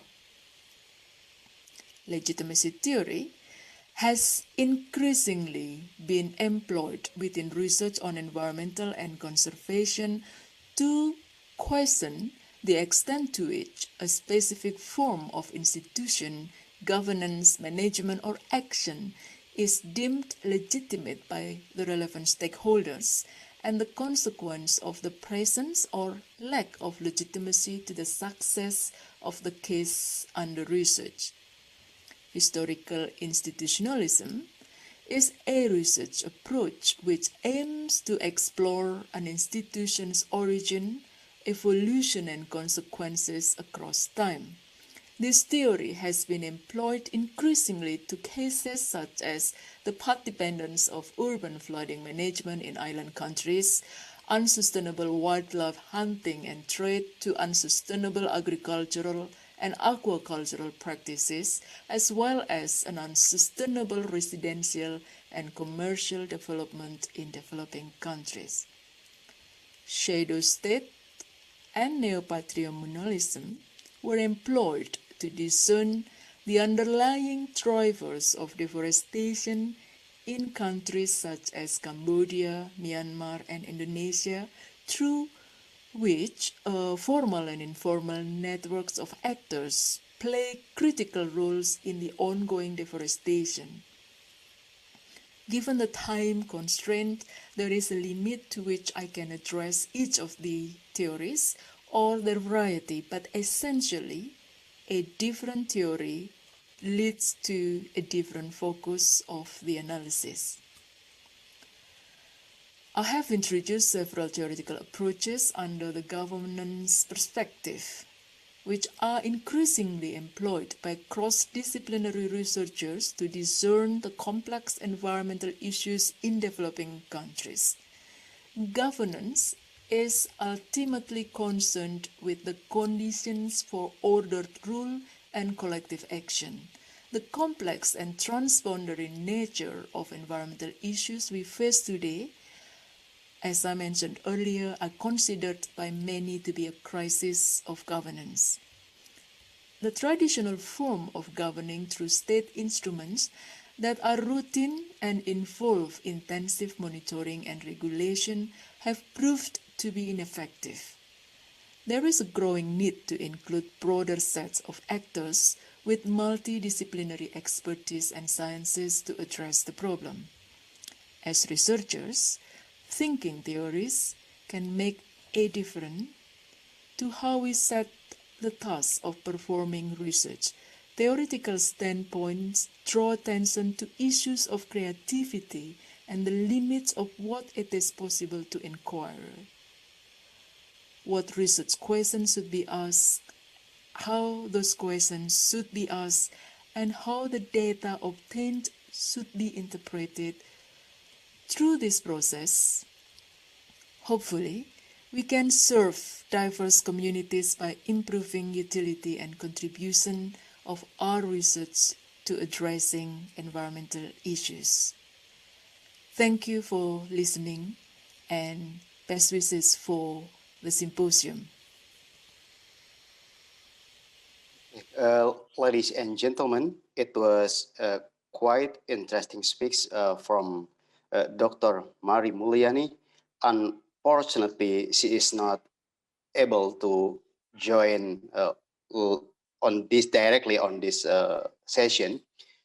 But for all the participants who has question, comment, or remark, may submit question, remark, and comment to us, and we will pass your question and comment directly to Dr. Mari Mulyani, and we expect that you will get answer by email. Ladies and gentlemen, now we will come to the fourth keynote speaker, and we would like to hear speaks from Dr. Stephanie Steinbach. Before she starts her presentation, may I introduce her first. Dr. Stephanie Steinbach studied forestry and social and cultural anthropology in Göttingen. She held a PhD in anthropology and diploma in forestry from the University of Göttingen. From 2001 to 2007, Dr. Stephanie Steinbach was research associate at the Institute for the Culture and Social Anthropology, University of Göttingen, working on the meaning of tropical rainforests in the constitution of ethnic identity in Sumatra, Indonesia, under the supervision of Professor Dr. Brigitte Hauser-Schaublin. During this period, she spent 15 months with the Semik nomadic forest dwelling Orang Rimba in Jambe, Sumatra. Dr. Stephanie Steinbach also worked as a consultant for international institutions and has experience with NGO and community work. She currently holds a postdoc position in the Collaborative Research Center 990, Ecological and Socioeconomic Punctuation of Tropical Lowland Rainforest Transformation System Sumatra in Göttingen, Germany. She worked with Professor Dr. Brigitte Hauser-Schaublin on culture-specific human interaction with tropical lowland rainforests in transformation in Jambi, Sumatra. She conducted fieldwork with Japanese transmigrant and Autochthonous Betin 9 in Jambi in 2012. Her research interest focuses on human-environment relationship with special interest in cultural and ethnic identity, power relation, land right, critical history, and post-colonial theories. Ladies and gentlemen, please join me to welcome Dr. Stephanie Steinbach. Dr. Stephanie Steinbach, the floor is yours. Thank you very much for the introduction. I'm very happy that you invited me here as a speaker for this first JESSD Symposium.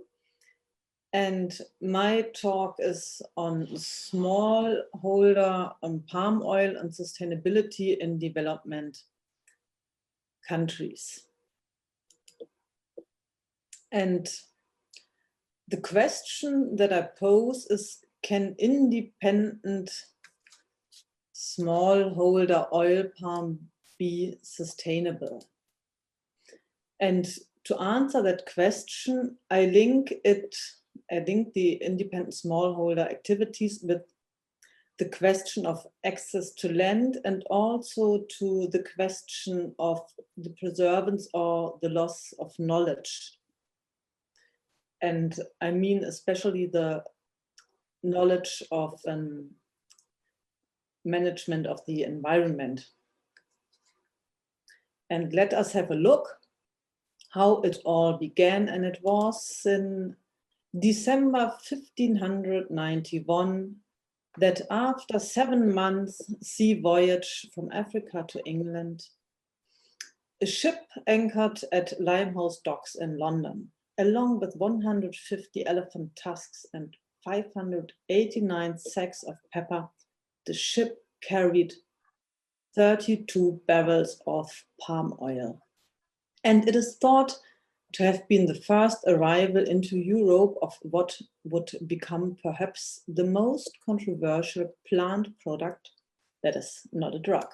Excuse me, Dr. Stephanie, could you share your slide with us? We don't see your slide yet. Oh, I'm so sorry. I thought I No did problem, please. Yeah.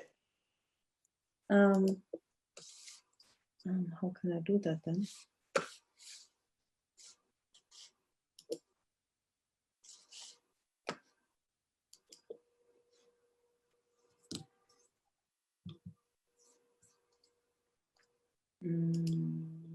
Wait.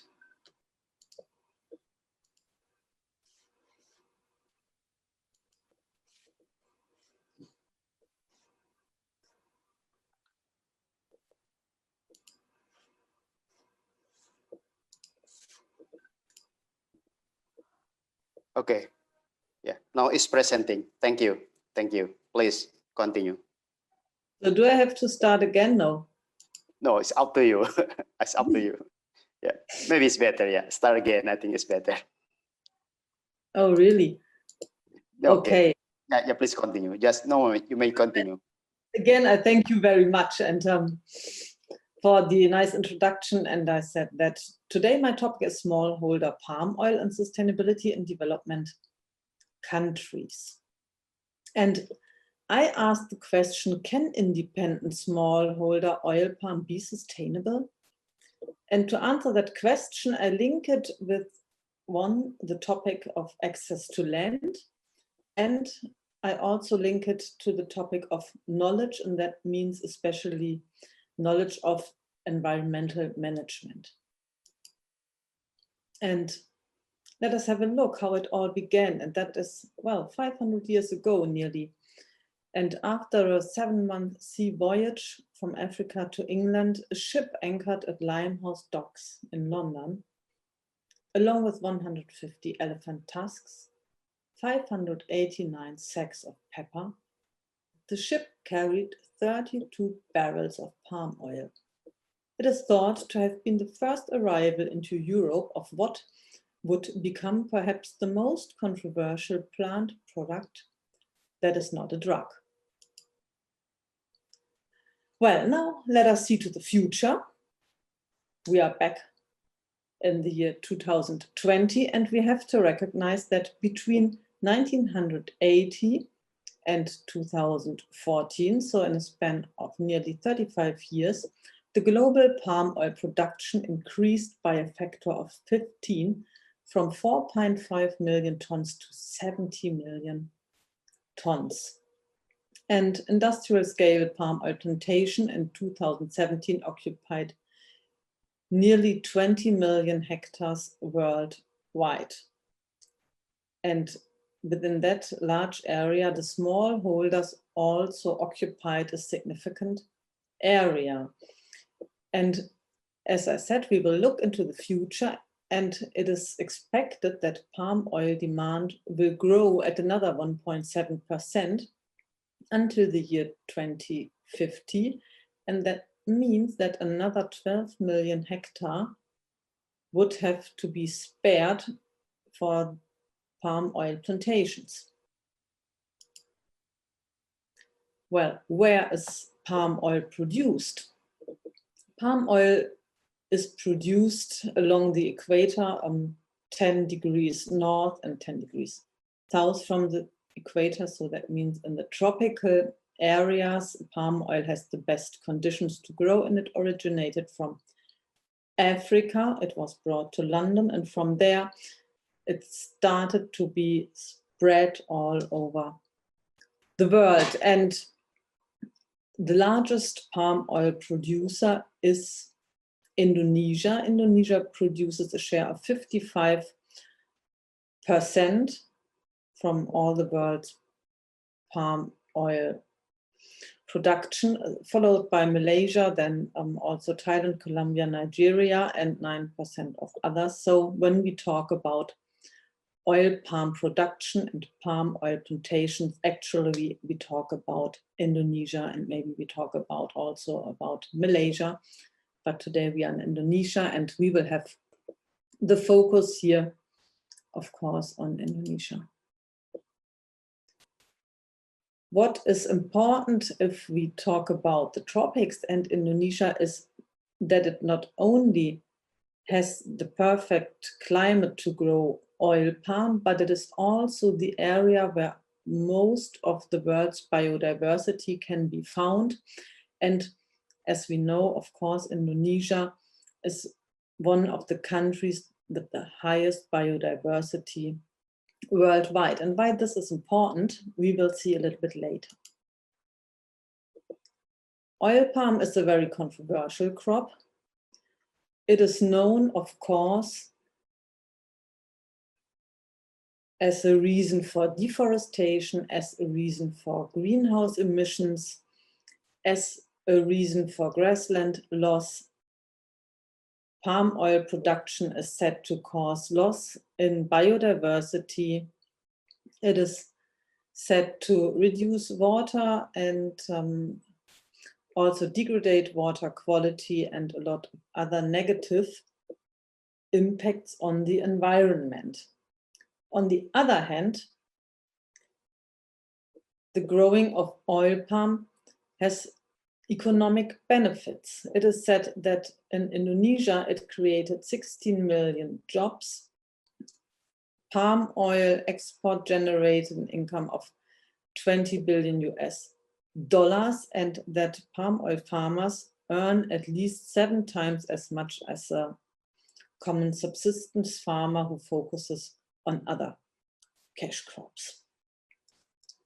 So there we have to deal with the question of trade-offs. What is more important? It is the environment, or is it the economy? Or is it possible to mitigate both? And therewith we come to the second important part, that is sustainability, because sustainability does not only consist of environment and economic dimensions, but it also has a social dimension. So we talk about sustainability if we can compromise between economic, social, and environmental needs. And when we recognize that the world is an interconnected system of social, economic, and environmental needs that must succeed over time.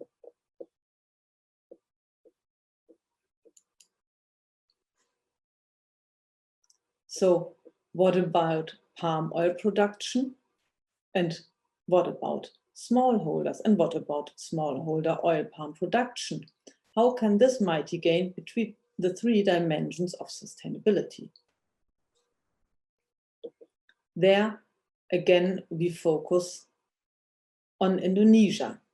Indonesia is planning to extend the area under oil palm cultivation to 20 million hectares by the year 2025. At the same time, smallholders, and that means smallholders of independent and also smallholders that are involved in plasma schemes, manage 60% of Indonesia's palm oil plantations by 2030. So it is expected. And as you are probably all familiar with the differences of independent smallholders, plasma smallholders, I will not go further into detail, but it is important here to know that the independent smallholders do not get any support. They do not have any fixed contracts. They do not have any agreements with companies. So they are really responsible for themselves. That means these farmers are not linked to any particular company, but also not to a mill. And as I already said, they manage, not yet, but in the near future, around 60% of palm oil plantations, and they produce 31 million tons of oil a year. So what is so especially interesting about these independent smallholders?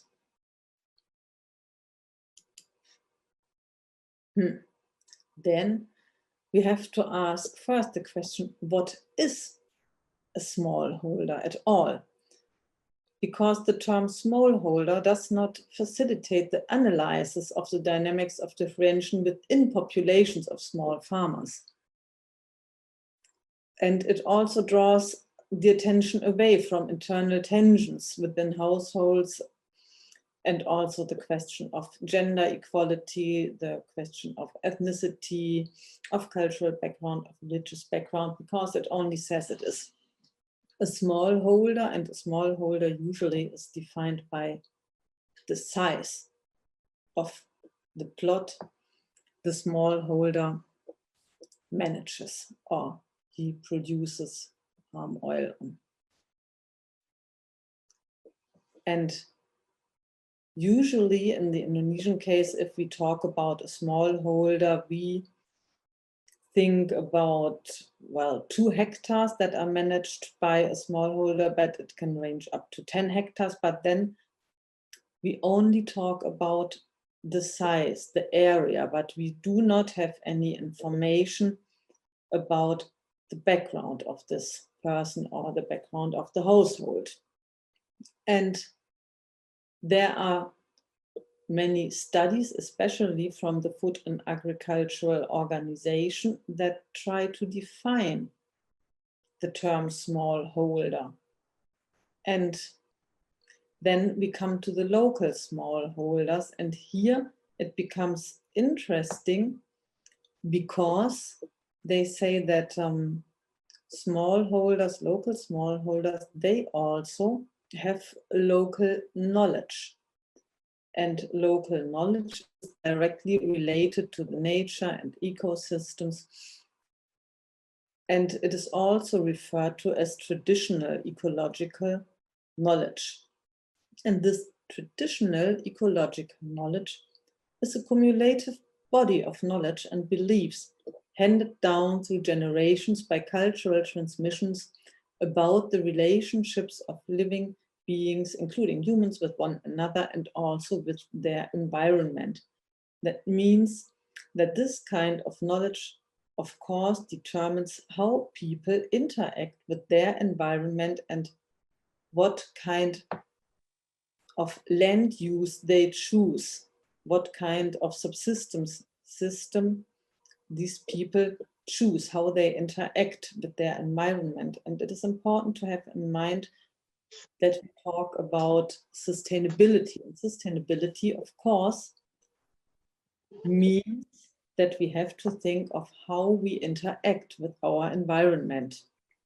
And what is striking, of course, is that most of the local or indigenous knowledge disappears due to the intrusion of foreign technologies and development concepts, and that encompasses oil palm, of course, that promise short-term gains or solutions to problems without being capable of sustaining them. So that means we have new technologies, we have new plants, and as soon as we focus on the management of these new crops, knowledge on the management of other systems very quickly can get lost if it's not used. And do you remember a few slides ago that we saw that the tropics and the so-called development countries, we rather talk about the global south, are very rich of biodiversity. And here on this map, we see that the same area is also very rich of cultures. It also has a high cultural diversity. And here again, Indonesia is one of the hotspots of cultural diversity.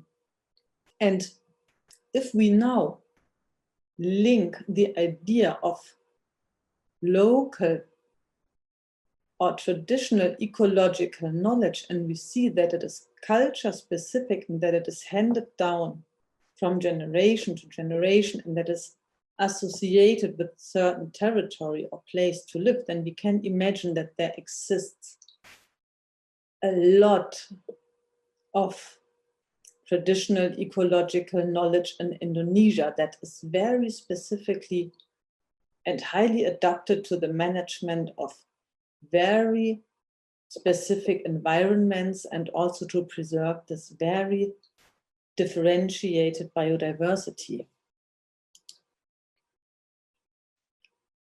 How can we link this now to smallholders? Smallholders usually, and here I mean oil palm smallholders, do not stem from the region where they grow up. Usually oil palm smallholders are linked to migration, especially the independent smallholders. They were never included in the government schemes that started in the 80s and the 90s and after the end of the Suharto area become more open. Now these people just set off by themselves and they look for an opportunity to grow oil palm, because oil palm is a boom crop. And as we learned in the beginning, you can earn 7 times more than a usual small scale farmer. So of course, people are very eager to plant oil palm and to get involved into the palm oil business. So what do they need as a factor of production? Of course, they need land. So we have to ask the question, how get independent smallholders get access to land? Because land is the limiting factor in the planting of oil palms. We see what the plans for expansion are. We can easily understand that land is a very contested resource. We even talk about land grabbing in this context. And then we have to think a little bit further and ask, what then are the impacts on social natural landscapes that have been managed by certain groups over long times? And if we imagine now that people start to plant oil palms, or also that there's a lot of in-migration in an area because people look for land, is there an impact on social structures? And here I would like to give you 2 examples. One is from Sumatra, Jambi, and the other one is from West Papua. And most of you that ever thought about oil palm and palm oil production, of course, know that Sumatra and Jambi and also Riau are, apart from Borneo, the hotspots of palm oil production. And the province of Jambi has experienced immense in-migration, and population there has risen from, in the year of 1900, Dutch sources said there were 75,000 people living, so not even 100,000 people in that province. And today they are more than 3 million people living in Jambi province. And most of the people coming there followed the transmigration projects, and even more, about 1 million came to Jambi independently. So there are independent smallholders, 1 million people over the last 10 years. And these people came to look for work, to look for land. And one case from my research is that people looking for land as a contested resource thought, okay, how can we manage to plant oil palm? They decided to marry in local groups. And what happened? Then people married in, and they had their own kinship systems, and they also had their own systems of heritage and access to land. And that led to the case that the local population was dispossessed. The independent smallholders and the migrants came, married, they invited their families, they took over the land, and they never had formal land titles, but they had informal land titles. And yes, the local population with their traditional environmental knowledge was dispossessed and marginalized. And the second case in West Papua is similar.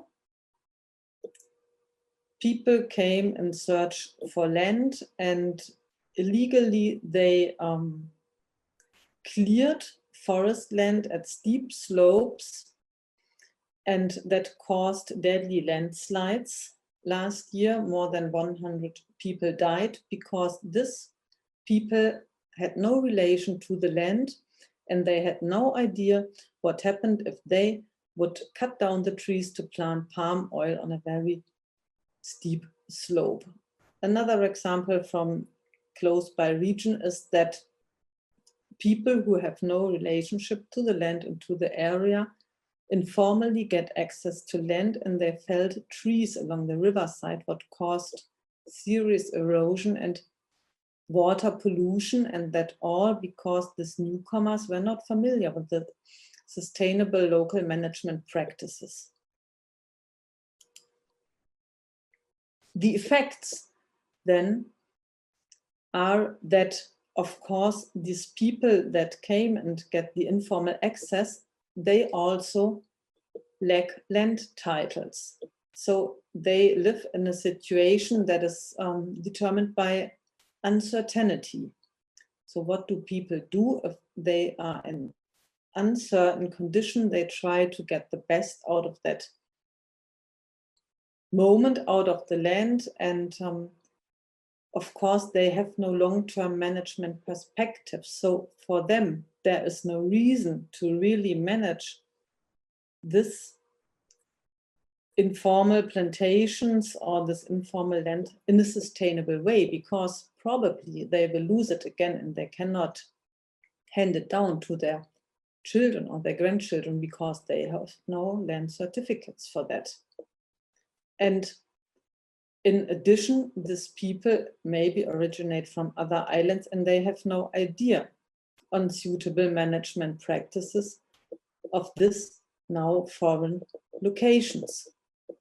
So, of course, if we really want to introduce sustainable, independent smallholder oil palm production, it is very important to support local environmental knowledge, and it is also essential to address, because if we think about the landslides, if we think about the erosion, if we think about the effects of climate change, it is so important to have this local environmental knowledge to manage the environment in a sustainable way. And of course, it is a key resource that needs to be promoted to support livelihoods and food security, often under the threat due to climatic changes. So, the conclusion: independent smallholders contribute largely to the Indonesian economy. But often these independent smallholders get informal access to land. These independent smallholders often face very difficult conditions. They have no formal land titles. They depend also on middlemen. Maybe they also are involved in patron-clientship relations. And at the same time, these independent smallholders usually do not fulfill the requirements to participate in certification schemes that could help to make their palm oil production more sustainable. And because of all this uncertainty, we do not talk about bad seeds, bad quality seeds, and all the other hindrances that might occur, but usually these people also lack the money to participate in certification schemes. So, yes. As I already said, I think that supporting local environmental knowledge and also support independent smallholders and really have a good idea to formalize their access to land and also to include local environmental knowledge is one way if we really want to talk about sustainable smallholder oil palm production. I thank you very much for your attention. Okay, thank you very much, Dr. Stephanie Steinbach. It was very interesting speech from you discussing about the questioning of palm oil, especially for the smallholder. Now we will pick up some question from the audience or participant. There is one question is from the participant about the political discussion about the smallholder. Smallholder palm oil is at the bottom line of the social system. Many of them are victims and don't have the mechanism to fight for their right. What is the solution politically from your suggestion? Is the question referring to migrants or to local independent smallholders? It's not mentioned clearly. Maybe I suggest both, if you don't mind. Yeah. What do you suggest? Sorry, my internet was a little bit. I suggest the migration. I suggest maybe it's better. Yes, for the. Oh, that is a very difficult question. I think also there needs to be more, or then they need to have legal security, or there need to be better and more transparent ways to get land titles. That means, of course, that communities should have land titles, that the trading in land should be transparent, because that is not only negative for the local communities, but also to the migrants, that they just get their last money and then they travel all the way to another island and then they try to get access to land. And well, yeah, but there should be instruments to support them. Okay. The next question is coming from a participant from the Pakistan, International Islamic University, Pakistan. I think Mr. Adnan Ullah.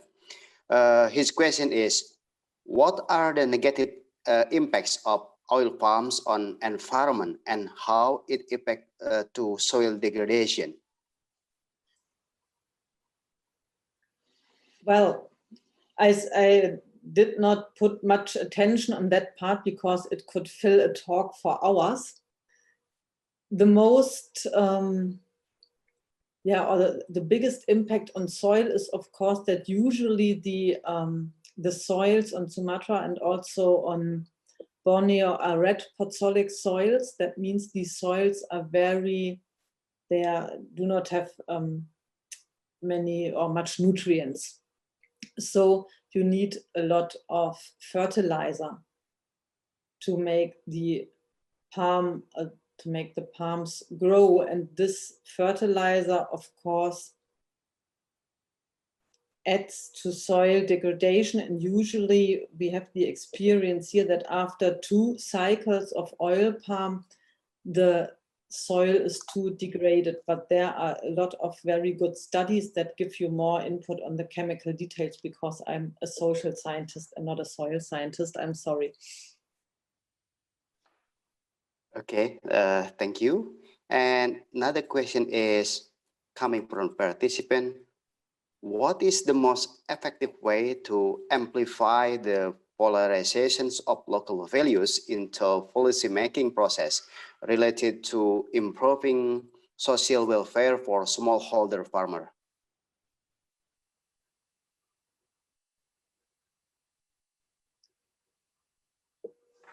If there would be the good schemes, they should be implemented, but actually I think it is important that people get heard, as that they have a voice and that they are in the focus of the public. As soon as people know that there is a certain group with certain cultural values or attitudes or identities, it is much easier for them, as if people do not know about them, because if nobody knows about them and their problem, actually they cannot really speak up. So support of non-governmental organizations can also be important, but also of governmental organizations or institutions. Okay, another question is, you mentioned about the food security is treated by palm oil plantation. How worse is it? Could you please share your prognosis based on the existing practice? Sorry, I did not get the first sentence. Okay, I repeat again. Food security is treated by palm oil plantation. How worse is it? Could you please share your prognosis, the future, based on the existing practice or based on the existing condition? The food security, well, I think the food security is not threatened by the oil palm as such, but by the use that people make of the palm oil. As long as we use it as fuel, for example, like we do also with cassava and other crops that are made for, actually that is food, and we use it for fuel, that is the important thing. And I also think that of course there is a lot of responsibility in the consumer countries as well. And if we keep on like this, my prognosis is that it is very bad. If we treat the land like this, and if we grow fuel on the land instead of crops, and we dispossess people and we dispossess subsistence farmers and make them working as laborers in the plantation, then yes, the prognosis is not so positive, in my opinion. Okay. Dr. Stephanie Steinbach, is still very interesting to continue our discussion, to answer a question from the participant. But unfortunately, the time is end. And I would like to express thank you very much for your joining this presentation. I know it's still 5 morning in Germany. Is it correct? Yes, it is. No, it is. Oh, it is 6:30. 6:30. Okay, 6:30. Okay. Okay. Ladies and gentlemen, we just end with the fourth keynote speaker from Dr. Stephanie Steinbach, and this is the last session for this plenary session. Before I close or I give back the session to the Ms. Ceremony, and may I inform you that there are 230 papers submitted to this conference, and it's coming from 25 nationalities. And we also thank you very much for all of the reviewers around the globe. There are 130 reviewers who would like to voluntarily work for this conference, and it's coming from 30 nations. I think after the lunch break, we will have a parallel session, and we will use, I think, the same Zoom address. Please use it. And for tomorrow, it will be, there are 2 parallel keynote speakers also for tomorrow. And on Wednesday, it will be also a poster session. I think we will inform you later about detail what could come in tomorrow and on Wednesday from, let's say, our website, Instagram, Twitter, and Facebook. Yes, so please follow us. And now I would like to thank you very much again that you attend this plenary session. I would like also express my thank you very much to all of the keynote speaker who is able to share experience, expertise, progress research in their field. And now I give it back again to Mr. Yossi. Thank you very much, Mr. Ayodin Sodri and all esteemed speakers. To everyone who attends this symposium, I would like to remind you that all parallel session presenters, please rename your Zoom name with the format of parallel Zoom number dash your full name. I repeat and reminder to all parallel session presenter, please rename your Zoom name with the format parallel room number dash your full name, because it's very important for us to address you into your breakout room. And then I would like to remember you also that all participants maybe we will try to invite you to breakout room, but please follow the parallel room number that you decide to join, and then that's your full name. You can join the parallel session with formatting your name, your Zoom name, with a parallel room number that you desired, and then your full name. And then thank you for all sponsor that supporting us, which is from Bank Rakyat Indonesia, Unilever, and Starborn, and all participant and presenter that doing well done for today. And then after this, we have break for approximately 1.5 hours, and then we come back in break room session at 1 p.m. in Western Indonesian time or GMT 7. And then I will repeat, and then we'll come back at approximately 1.5 hours at 1 p.m. for the breakout room parallel session at 1 p.m. Western Indonesian time or GMT 7. Thank you very much for everyone. See you later and have a good break, and then see you at 1 p.m. Western Indonesian time. Thank you very much. Okay, thank you very much, Mr. Yassi, and all participants. See you again.